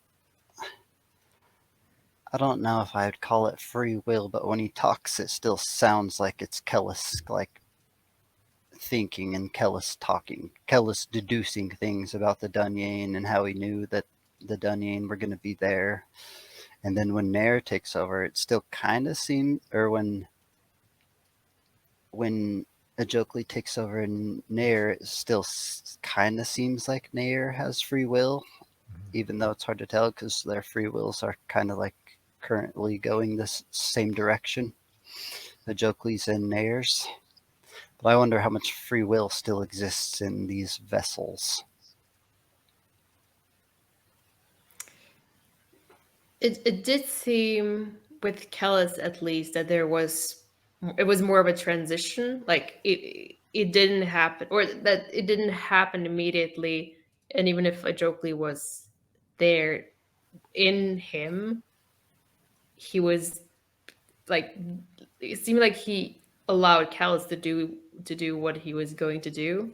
And it was only like what I got from the sense I had from like the way he behaved, the way he talked was only like towards the very end, where when Ajokli took over. But I guess you could say maybe that even with Sorwheel, he had a lot of interactions with Yatwer, and he did a lot of things on her behalf, but also it wasn't until the very end that she like completely took over him and made him do what she wanted him to do. Um, so the modus operandi seems to be somewhat similar. Hmm. Uh, Whereas but maybe with like the White Luck Warrior, it was different because he was always seeing the back of his own head and where he was walking. yeah. Also, we don't get Callus's perspective, which is really frustrating. So we can't really know what transpired. Nope, we only get Malawebi's version of what happened, and he's still cursing Lucaro the whole time until the very last second, and then he forgives him. Yeah. Um, yeah. What's up with the heads? What's up with the demon heads? Um, What demon heads? the captains. The heads on us. Well, I guess one of them is not a. I guess not like her. Malwebi is not a demon technically. The head on a pole might also be alluding to Jokely. But you have to go back to like the Jokely statue that's in Mamam, I think, and it's like of him hunched over and like some part of him going up really high that kind of looks like a head on a pole. Katarina got it. And if he's a god, it could be a giant head and a giant pole.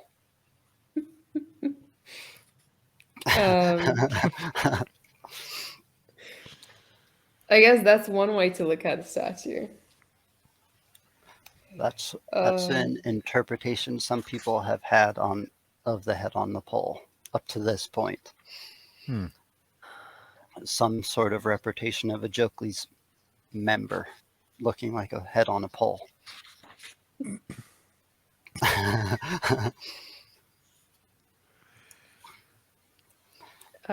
Yeah, well, but there's the I mean the head on the pole. That was one of my other questions I had, but even like, so what would that imply, that the head on the pole is just a Jokely manipulating Kellis, and Kellis being unaware of that? And being his link to getting to the outside.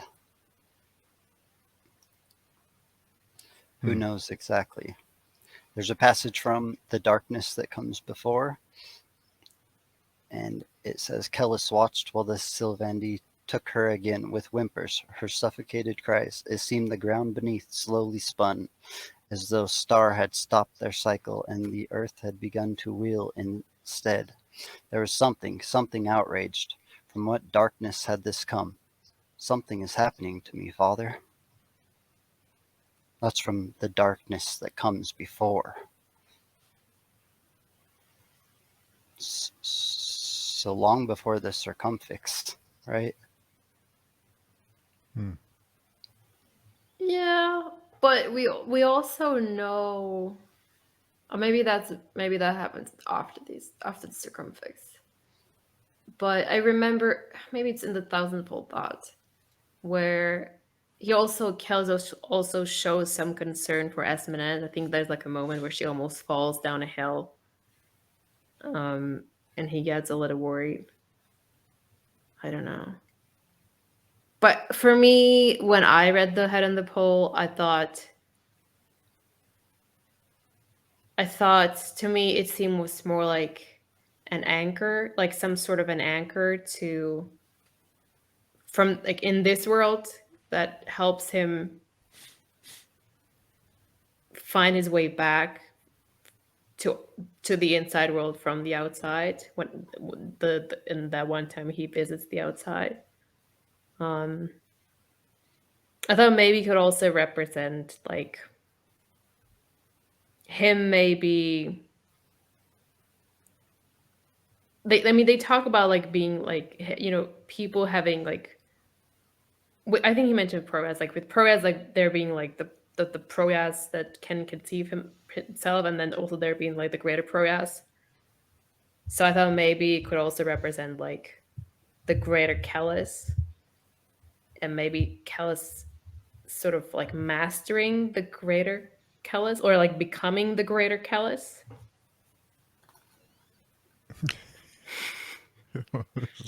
I feel like Proteus is the only other one that sees. I don't know if he sees the head on the pole, but he's the only one. Maybe Kellis tells him there's a head on a pole behind him. At some point, like for some reason it comes up in a conversation between them when he's breaking him down. Right. I don't know if Kellis mentions it to Proez, but I do remember he at least thinks about it. Oh. It was during the rape, like at the exact moment it happened. I don't remember exactly what the reference to that on the poll was, though. I guess I can take a few weeks to gather notes and go back and find all the proper quotes. We can come back with a big group of people and try to answer these questions. Can probably write an essay For a few. just about that. Yeah.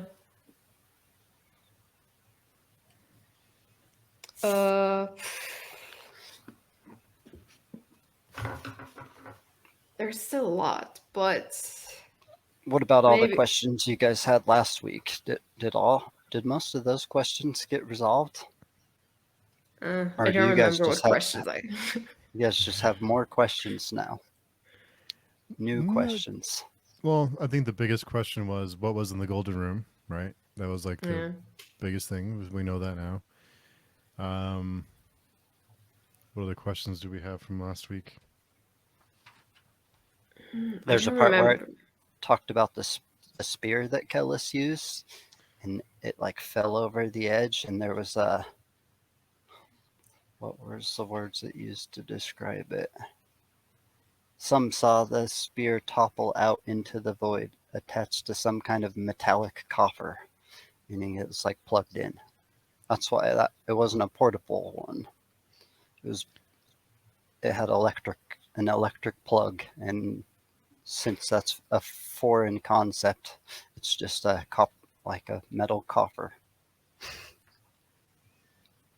So they're probably, if you don't have a place to plug it in, it's probably useless. So I guess it's safe to assume that they're not taking down the new no god with it. Oh, but the Heron spear is portable. But we don't know where it is. Still somewhere currently. I don't know if I talked about it last week, but I think over the course of the series, I think several times I questioned the like how damnation works, or how you become, like who or what decides that you become saved or damned. And I don't think I got any answers to that question. I don't feel any wiser. If anything, it seems like it's random, or it seems like maybe like everyone is, well, it's, I don't know, I guess maybe it seems like if everyone is damned unless you strike a deal with a god, or you pray to a god enough so that they take mercy on you. That's I think that's my current interpretation. Well, before Kellis kills Allrang does tell him that there is salvation, or you can avoid damnation. And he was ready to tell him how to do that, but By becoming the no god. maybe. I mean, that's what I. Oh, yeah. That I don't know. Maybe it could have been something else, but that's what I thought he meant. So Allrang was working with the Dunyain who were in the Golden Room. Yeah, I think it's safe to say that.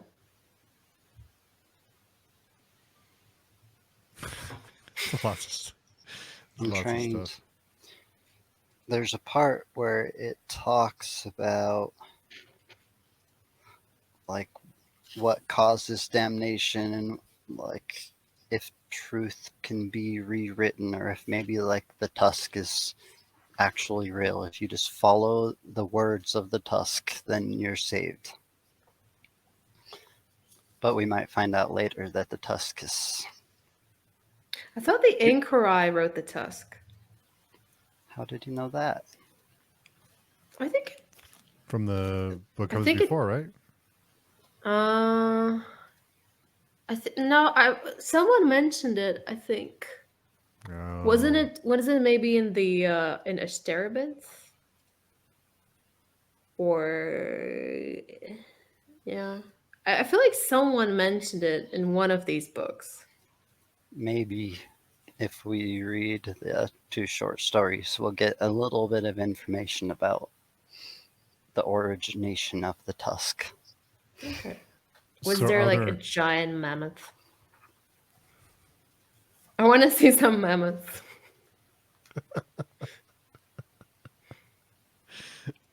seems like whatever you predict like somehow comes to be. So strange. The bomb, the earthquake. What else have you predicted? You predicted a few things. Yeah, but I was wrong about a lot of the stuff. So is it safe to say I said Proyas was going to live. That did not end up being the case. yeah. I thought everyone was going to die, which isn't really the case. I mean, a lot of people died, and a lot more people are going to die.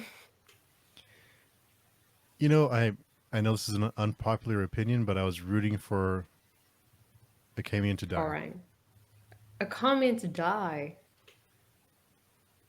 The only one you were rooting for doesn't die in the end. That's I know. hardcore. Everyone Wow. else died.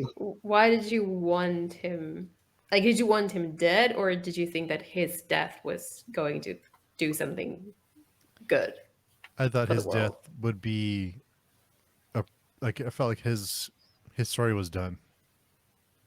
Like he's, but maybe there's plans for him in the other books that may never be written. We never know.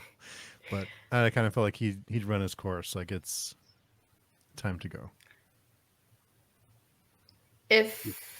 If I can say another criticism, I think, and maybe that's intentional. I don't know, but it does feel like Esminette and Akamian had nothing to do in these last 200 pages. Esminette specifically, I feel like her storyline basically concluded. I mean, like, okay, she does get she is forgiven by Mara, and she does let Kalmomus go, but that's all. Like, I feel like most of her arc, like it seemed completed towards the end of the Great Ordeal, and she doesn't really, except for delivering Mara's babies. I don't think she does much in this book. And Akamian, yes, he does. Okay, he does say goodbye to Proyas, and they kind of forgive each other, I guess, as well.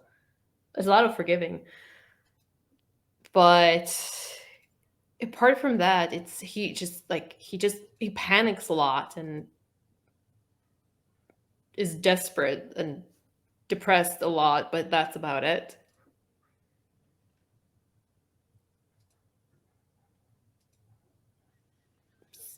Just Yeah. it's like, yes, I understand why they had to be there. It's all like coming together. Everyone has to reach Golgotha, but at the same time, they don't really have much to do there at the very end. I think I kind of felt like Espinette was going to have a bigger role because she did say when Mara forgave her and told her that she's forgiven, Espinette said something like, "No, I'm not. There's something I have to do," or kind of like she had another role to play. And I kind of felt like she didn't really have a whole lot more to do except deliver The Mara's baby, baby, which which I guess that's a big deal. But you know, it's I don't know. It's like you had this entire arc with the prostitute becoming the most powerful woman in on the continent, and then in the last book she's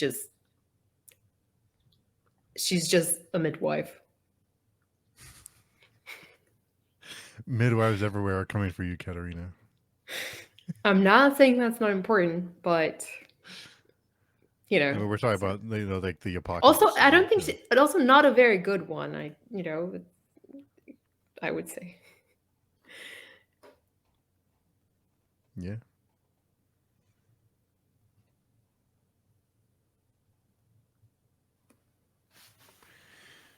Yeah. 1 out of 2, and at the end of the world's pretty good for a midwife. I don't think,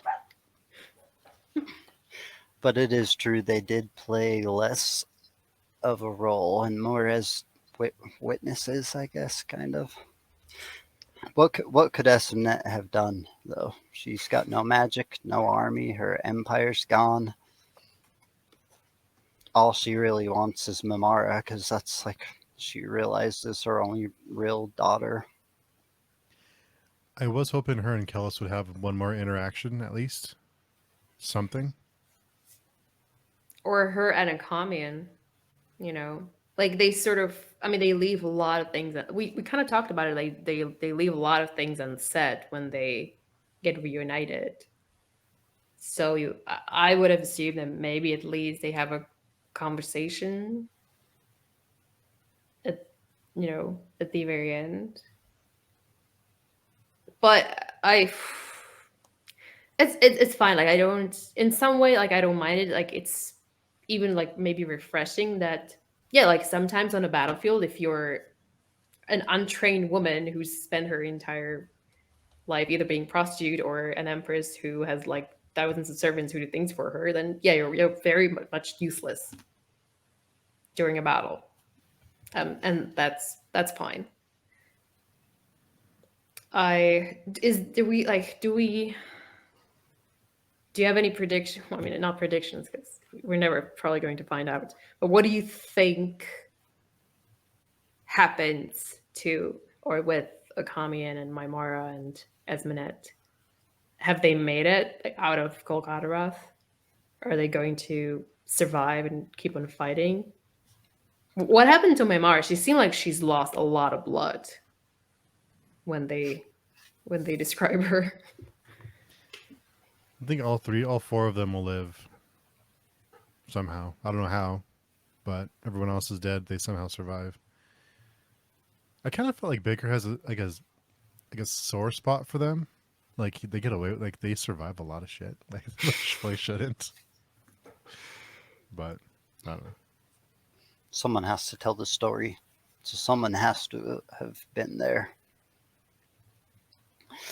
I don't see very much of R. Scott Baker in Akamian, but not like I see like George R. R. Martin and Tyrion. I don't know. I mean, they're both scholars. Scholars of history and philosophy. Maybe they overthink stuff just a little bit. I mean, I don't know R. Scott Baker personally, so it's hard to make a judgment of his character. Um, I hope it's not. Yeah, I hope maybe let's hope it's not too similar to the commune. He doesn't necessarily have a great track record when it comes to women and leaving them and coming back for them. Yeah. One thing I decided could be couldn't the No God just like sit at Golgotha for 100 years, and then everyone's dead? Isn't that what would happen? Because Am I wrong? Because it does mention the death of the womb, or what does it mention? Death of birth, yeah, birth. a womb plague. When the No God is walking the earth, there's no babies born. So Mimara had the last human. Oh, Maybe. okay. Well, that's true. Yeah, I mean, yeah.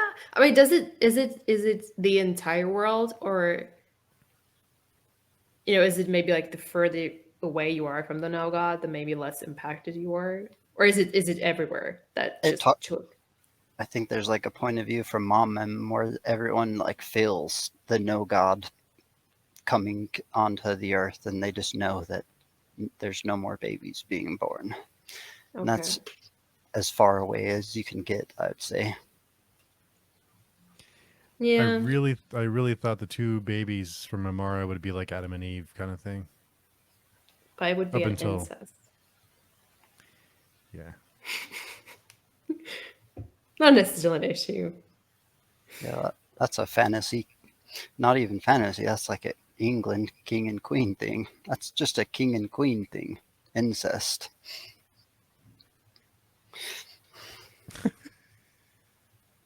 History's crazy. They used to think that their blood was cooler than everyone else's, so they had to keep it as pure as possible. Yeah, I mean the Egyptian pharaohs married their sisters a lot and seemed to work pretty good for them. So maybe it's fine. No Well, big deal. they were in charge, so all that's left of them is what they said. They could have all been weird too. I feel like some of them were like born quite defected. Now that I think about it,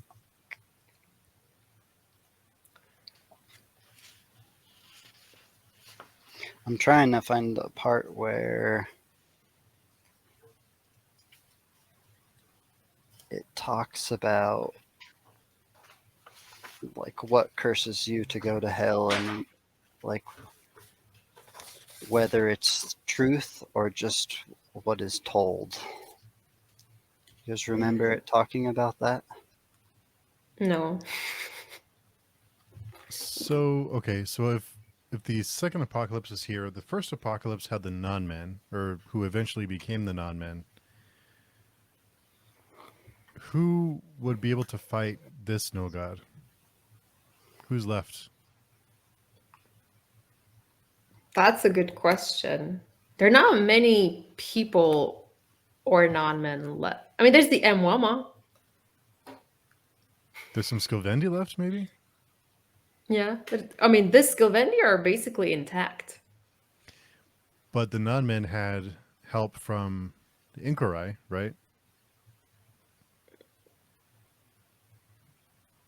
Which ones? Or am I mistaken?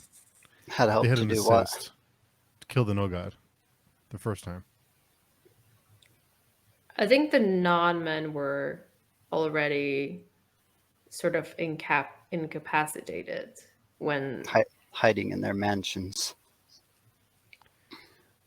So who's left to kill this no god though? It was an Anasarimber that killed the no god, right? Using the Heron spear? No, Or no, was it it was one of the Saswatha? Kyrenian. It was, I think it was an aspect of, maybe it was the, no, it wasn't an aspect emperor, but no, it was one of the Kyrenian kings. I think it wasn't an Anasarimber. Let me see. Maybe I can find it in the appendix. See if I can actually search for stuff now.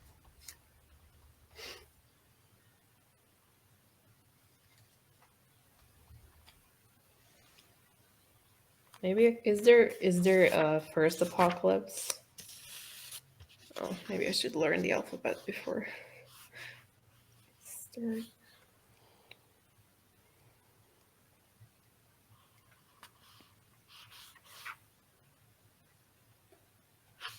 This wiki is a little.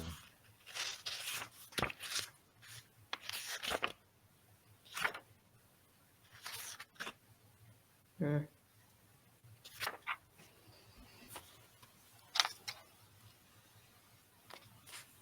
Maybe Moingus will be Okay, able to. I got it. It reappeared in 2154 in the possession of Anaxophus the Fifth, High King of Kyrenius, who used it to slay the no god at the Battle of Mengeda. For centuries, it resided in Kene, a treasured possession of the Aspect Emperors, only to be lost once again when the Skilvendi sacked Sene in 3351. So it was Anaxophus, uh, the High King of Kyrenius. So it's like one of the predecessors of the Nansar Empire, kind of.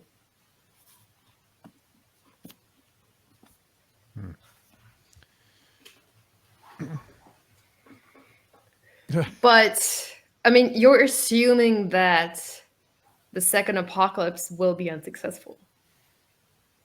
Which I was thinking about how cyclical the history actually is in this world.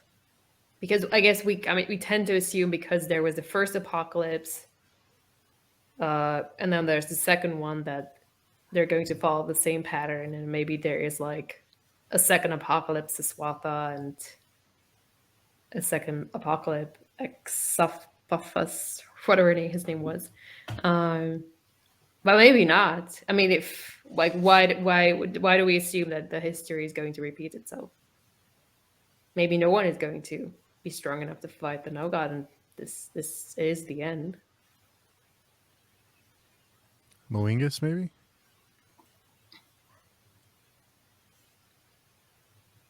I think there's still a lot of people left, just kind of picking up the pieces wherever they are. I don't know how long it'll take the no god to travel to Momem, but there's still people left alive. Not everyone got taken out by the tsunami. Yeah, but I mean, basically all the men from the three seas are dead. Like it's basically just the women and old people. Yeah, little In 6-year-old seasons. boys, probably. Like all the ones too young to take to war. Right. And then like Zeum maybe, yeah, there are probably still some people, but the Sadakon is probably dead. So it's also like very chaotic, most likely over there. And I mean, we don't know about the rest of the world. I don't know if there are any other continents. I think it can still be like the fact that they killed so much of the consult tools is still a net positive for what's left of the three seas. Like if the no god would have came down with the entire horde and all of Isterbinth and all of their tools, it would have been much worse, even if the three seas had all of the men still alive. It'd be a whole bunch of men who never fought in a war anyways. Yeah, but there's still about 1 million strength and thousands of skin spies in Golgotha. It was probably like in the tens of millions of strength at one point, though, right? Yeah, probably. I'm just saying it's not looking very optimistic from my side at least. Well, mine either. The no god's walking. Everyone's sad. Everyone knows they lost. There's no more babies. Most of the men are dead. I wouldn't be surprised if some of the wizards and witches make it out with a Camion. They can still walk on the sky. But they were still fighting, trying to let people make it out at the last pass. It's definitely a dwindled down human race that's going to be left to fight the second apocalypse. Wow. And Moingus is one of them. Some Sylvandi, Acamian, Memara, Esmnet, a baby. There's lots of probably. Not that anyone cares.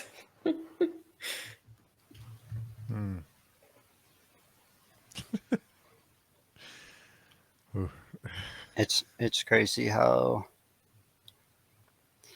in Baker's completely misogynistic world that Serway ended up being such a badass, and Memara and Esmnet end up living when no one else gets to.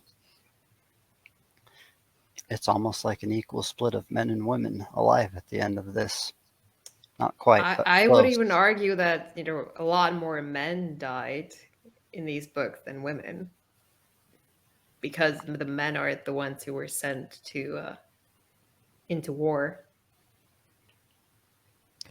what the body count is, if anybody has a count. I was gonna look that up and I forgot. Like a body, I don't know if anyone's ever added up or like estimation of how many people died. Well, we know the Great Ordeal, I think, was about 500,000, maybe 400,000 people. So, Down to and the hundreds, maybe.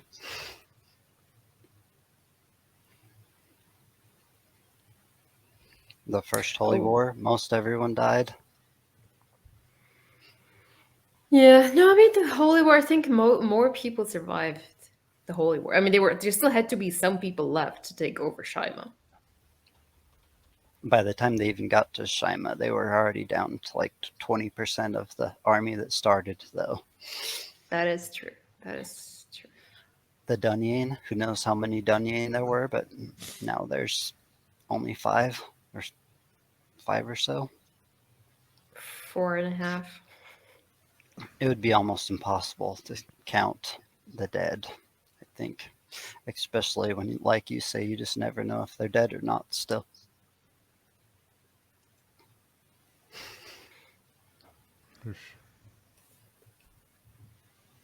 I'm looking at my notes, and one of the last things that I don't think we, well, it didn't really come up in these last 100 pages, but I was wondering about um the relationship between Kellis and Esmenet, and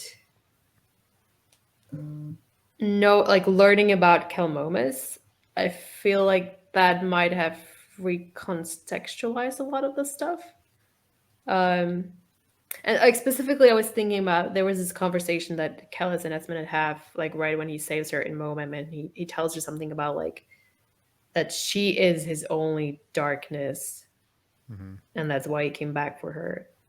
And now that I know that it's Kelmumas is the no god and the god, like he's kind of the darkness for a lot of the gods, even if Kellis is not the god, he's maybe like Kellis has become sort of a demigod, you could say, at this point. I was wondering if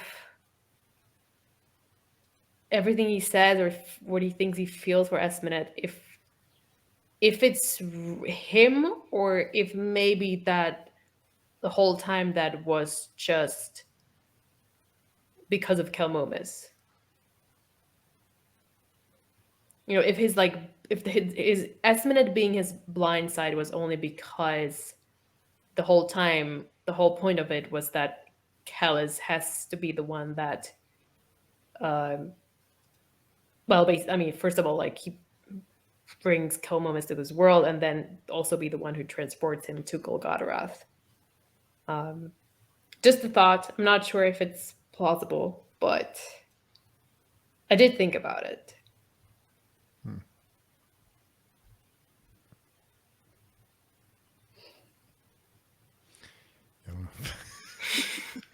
You don't have to say anything. It was just an idea that maybe wasn't love after all. Maybe it was just predetermination. I don't know. I kind of would like to think it was love, but it's a Jokely too, so maybe not.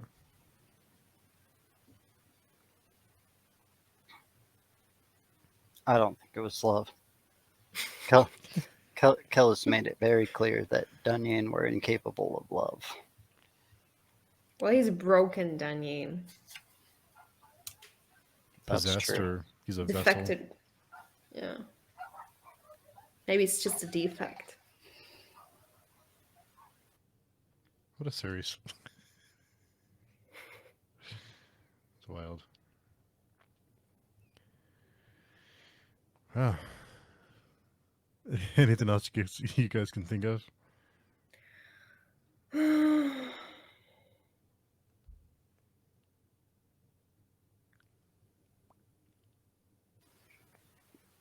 That's a lot. I mean, I'm it's trying it's a lot of stuff, but I don't know. I feel like we covered a lot of what happened in the end of the book, and then a lot of the other stuff we covered in the previous discussions. I mean, there's this thing with like Akami's dreams. See, that's another thing I was wrong about. Like I was convinced that it wasn't just the past, but turns out, yeah, it was the past. But it was accurate. So also, yeah, but we didn't. Okay, sorry.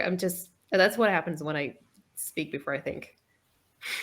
Um, did we had a lot of theories about like what the dreams, like where the dreams were coming from, and if if it was just because he became a wizard that he was able to dream like that he was able to dream about like Siswatha's past, apart from like the standard like mandate canon. And we also talk about maybe it's someone else sending him the dreams. Hmm. I don't think we got an answer. I think at least we can say that the dreams he had about now Coyote turned out to be true. And that they for sure weren't from Kellis, right? Because Kellis didn't know about the carapace and about the fact that an Anasarimber needed to go in it. And that's what the Yeah, I guess dreams not. were like leading towards. I Yeah, I'm thinking. I thought maybe Kellis could have known, but probably not. Yeah, I guess. Yeah, I guess it wouldn't make sense if he known. He says he didn't know that an Anasarimber needed to go into the carapace. There were some things that Kellis admitted he didn't know, like Okay. the purpose of the ark, but he didn't think he needed to know that either. Right. Or the inverse fire, but he was also able to look in it and look away when no one else seemed to be able to. He said that was a window to his house in the end. See that? That's a window into hell. That's my house. Yeah. That's my crib. No, it was pretty intense, but somehow when you like look at it from like when you like step outside of it and you try to like just imagine that scene that took place, it's almost funny when like walks into the golden room and the dungeon are like, so we did a lot of thinking and we think that you should become the no god. It's like, oh, you think. Almost like Moingus. He thinks he knew what Kellis should be thinking and knowing, and Kellis is like, but I'm crazy, Dad. He shows up to these 5 Dunyan and they're like, we know what you should be thinking. And he's like, but I'm crazy, guys.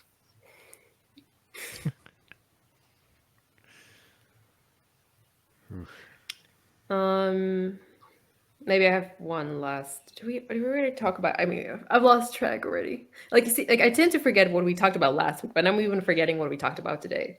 Have we talked about the other decapitant, the one that Malwebe sees that it has horns on its head, on the head? I mentioned that it was the only thing that Malawebi looked at that looked like Quicksilver, like Kellis. Like in his eyes, Yeah. everything was clear except for the other decapitant and Kellis. Hmm. Yeah, I for a moment, or I mean, even now, like I was thinking that maybe it was a Jokely. That the head belonged to a Jokely, and that's how Kellis was supposed to like work with him. Or that maybe he even imprisoned him and was going to, I don't know, maybe he was somehow going to use his power to destroy the console. But then, I mean, Jokely clearly takes over Kellis, so I guess either he was way stronger or he just like he wasn't the decapitant and came from somewhere else. I Well, don't. Yeah. that was part of the deal with the pit, maybe. Yeah, I feel like with a joke, I don't know that we have enough information to really know what went down, and it's a little bit frustrating. I don't mind mystery, but I feel like it's maybe too mysterious or for that my it liking. never tells you how, like, the skin. I think it does, like, talk about the little imperial prince running into some skin spies down at, like, at ground level, but it never talks about how he made it up to the top, which he was probably escorted by all the skin spies. Right. Yeah, that's true. When he when he encounters the Sinkins by the mountains, I just assume it was Sirway. But now it makes more sense that it was a different skin spy and they took him to Golgarath. But yeah, I wonder if they made some sort of a deal with him, or because he does shout something like, "You see, the gods can't see me." So I wonder if like did the Danye know? Like did they suspect that he was the no god, or he was the one they who was going to become the no god, and they wanted to test it when with Kellis? I don't know. It seemed like they thought Kellis was going to be the no god.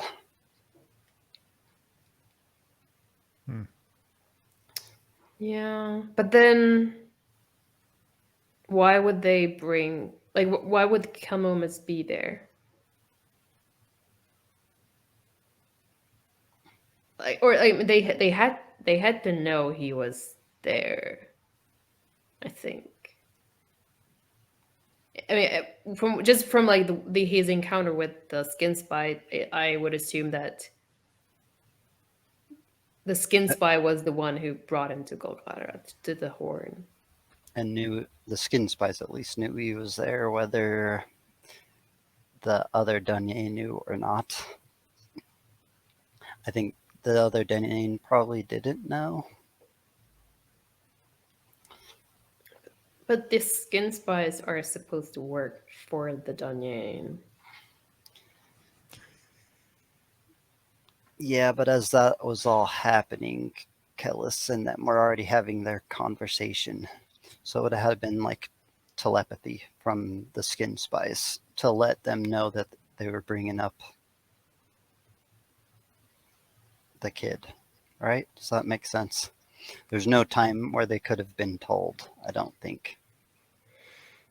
I'm not sure. I don't remember the timeline, so maybe it doesn't work. Yeah, I don't know.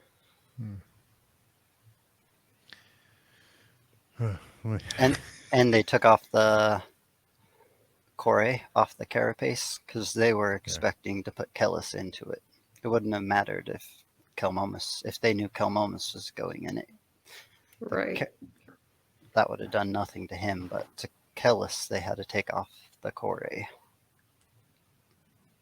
Yeah. I think it's probably better that Kelmomus is the no god than Kellis. I don't know why, but I like to think of it being better that the little lesser human is the no I mean, god. does it matter for how the no like does it matter for how powerful the no god is? It's hard to say if there's free will in there or not. Yeah. Yeah. But I, for some reason, think that the love between Essenet and Kelmomus will play a part in the end of the book. I don't know what part. Maybe it's like Harry Potter. I did. Okay, I wasn't gonna mention it, but now that you said, I think I did read somewhere. I think it was in the appendix that, and during the first apocalypse, the the no god refused a battle with Kelmomus. So, knowing that the no god was now and he refused to meet Kelmom as his dad in the field, maybe there is something Some part of him still about. in there. Yeah, maybe. I'd say if that's the case, then probably. Unless there was a strategic reason why he didn't fight the battle. I mean, yeah, I don't know. I just remember that it could be either. It's just a theory. I also Um, remember, wasn't there one place that the No God wasn't able to take to? Wasn't that where Sorwill's from? Didn't the No God try to like take it over and he couldn't? yeah, I think something along those lines. And that's why Possibly. he's like, we survived the No Gods. You're not going to be able to stop us. And then Anasrimber stops them. Yeah, but didn't they also mention that they cut some kind of a deal with the No God, the Sicarpi? I don't remember. Maybe that they just wouldn't join the battle. They just wanted to stay behind their walls with their cliff of birds, whatever it was called. Cliff of cranes. No, stork. Storks. Yeah. I really wanted to find this part where it talked about like truth and damnation and whether truth could change, but I just can't find it right now. It's okay. You can send it to us when you find it later. I'll do that. Yeah. Maybe we can have a group and after a little break, whenever you guys are ready, to talk about the whole series. But Yeah, I would be down. I feel I almost feel like I have to reread the entire thing just that's the to first thing that I really. thought too. I was like, I need to reread this. Yeah, it was shit. I'll have to reread this, and also, I really need a break. Yeah. I was exhausted. Like I didn't feel it was fine until like the last 200 pages of this. Like I don't know if it's just the battle or maybe it's like a combination of like things happening in my life or I don't know, just me being like tired or getting sick. I don't know, but I was so exhausted when I finished it. Yeah, So it's a lot. exhausted. It's a lot.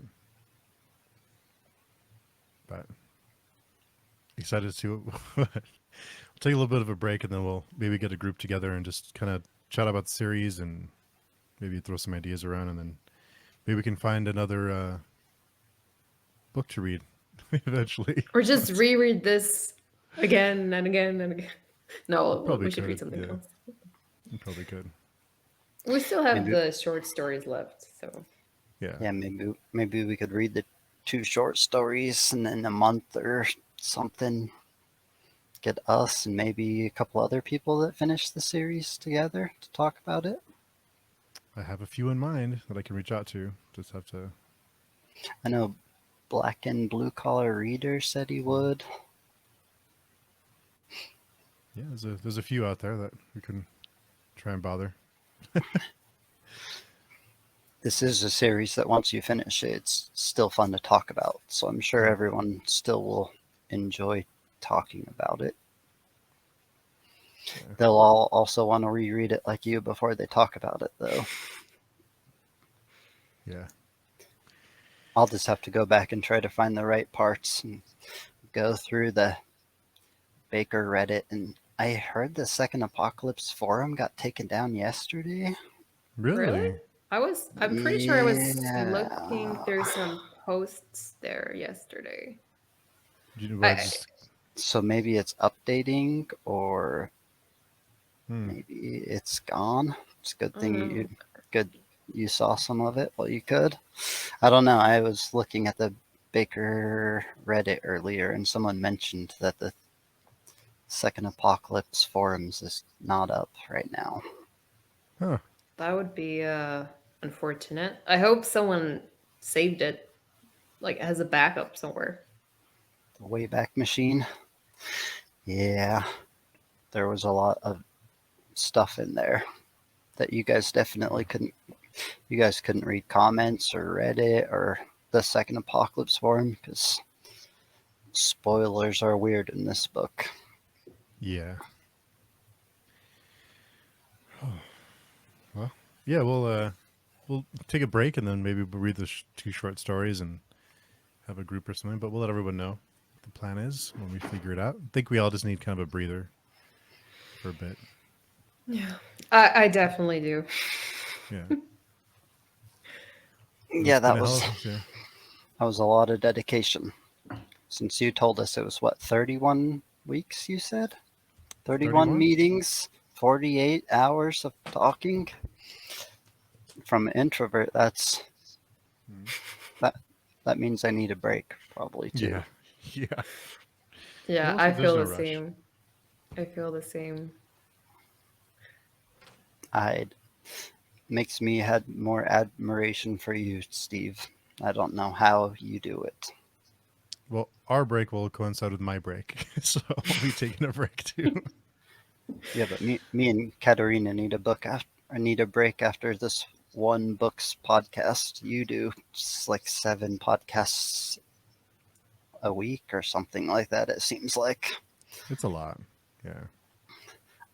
So basically, me and Katerina would have been burnt out after like 2 weeks, right?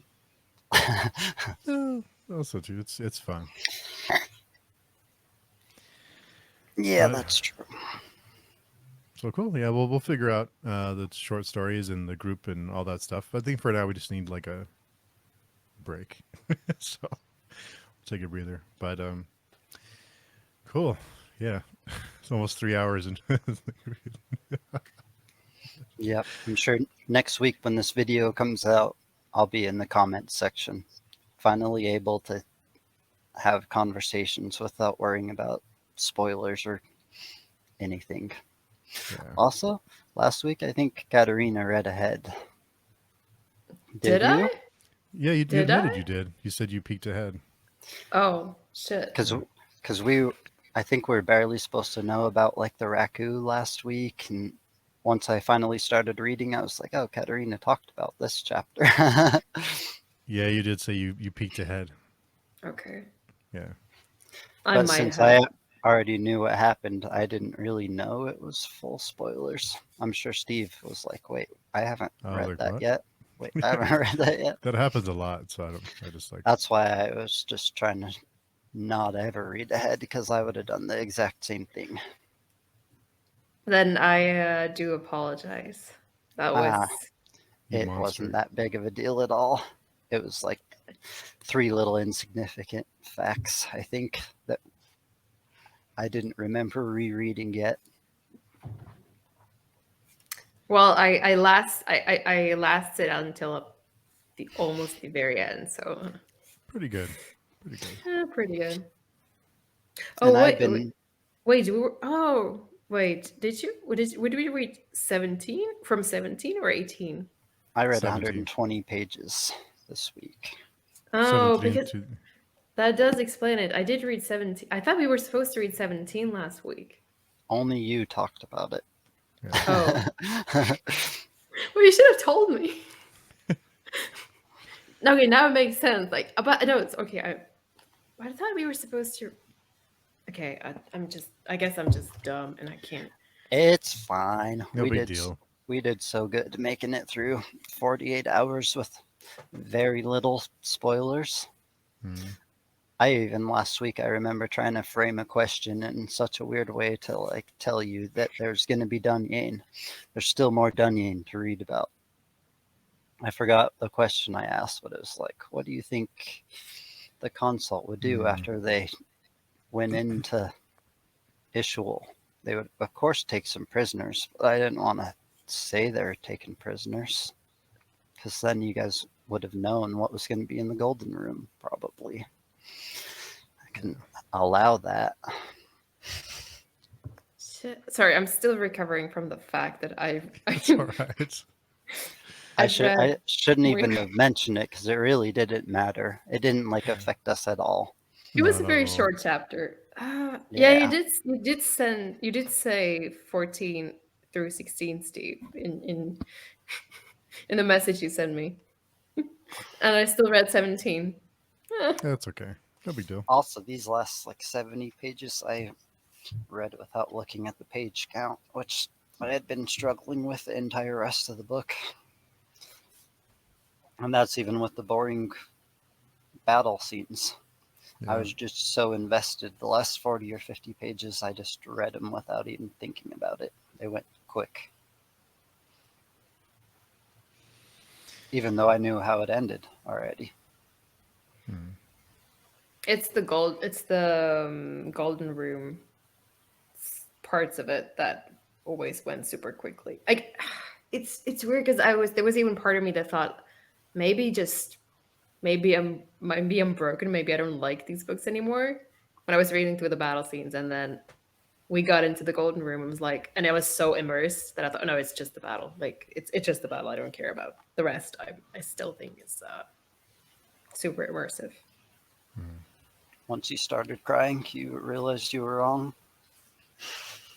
No, I think I stand behind what I said. I really did not enjoy the battle at all, but But there was still something in the books that you the wanted. bits I enjoyed, I did enjoy a lot. Oh, that's something. So, thanks I again feel for like everyone. Yeah. we got through almost 3 hours and we still like didn't even talk about the dragon that has centipede legs. Still a lot of stuff. Yeah. We didn't talk about probably quite a few things. But There's a lot. Yeah. There's a lot left. we Yeah. covered the strangeness of the ending of this book. How would you guys rate this book now? 5? Where does it sit among the Out of other what? books currently? Maybe 3 or 4? Your third or fourth favorite? I I don't want to get hate mail. I, I, I would have to rank it somewhere towards the bottom, Hmm. really. I the ending, I as I said, what happens at the very end, what happens in the golden room, the no god. Yes, that is interesting, but it's like very very tiny part of the book, and honestly, a lot of the like most of the book I've really struggled with. So probably like either my least or second to least favorite. Wow. Some people say they don't like this. I'm going to ask you guys again in a month or two when we meet again, and I think maybe you guys will have changed your mind, but we'll see. Yeah. I think we need some time to kind of Yeah, digest it. We'll Yeah. see in that 3 weeks. 3 weeks when you're still thinking about the inverse fire. Yeah. And a jokely, there's still 4 horns in your peripheral. Maybe it will change your mind, or maybe it won't. We'll see. I know a lot of people who really like had trouble with the way this book ended, and then after accepting it as the ending, they came to like the book a lot more. yeah. See, that's not the issue for me though. Like, I don't the ending. I'm fine with. Like, I'm not sure. I'm not sure. I'm like. It didn't blow my mind, but like I'm okay with what happened. It's really all Pacing. the stuff in between that I I didn't really care for. Whew. That's a lot. But thanks everyone Yeah. thanks to both of you and to everyone who came along the ride, and we'll be in touch very soon to plan the next one with whatever that may be. But if you want Yeah, to, if you have suggestions what we should read next, Yeah. you can drop them in the comments. yes, let us know. And Give us I some guess ideas. thanks to everyone who's stuck with us up until the very end. Yes. And we decided the next one something less dense. So if you Yeah. do give a suggestion for something less dense. Yeah. Maybe it can still be thought provoking, but maybe more fun. Yeah. Yeah, I mean, Definitely. but I guess maybe later we can always go back to the heavy, dense, depressing stuff later on. So Yeah. After a break. Yeah, something happy before more depression. But we can all be found in the Page Tuning forums. Be sure and drop by there. I'm going to start a thread, like a mega thread of like resources and stuff. I just have to gather all that together, but that'll be there. So thanks to both of you for doing this. We made it. But yeah, Yep. well, thanks for having us. of course. Yeah. Looking forward to the next one. So thanks everyone, and we'll talk very soon, hopefully.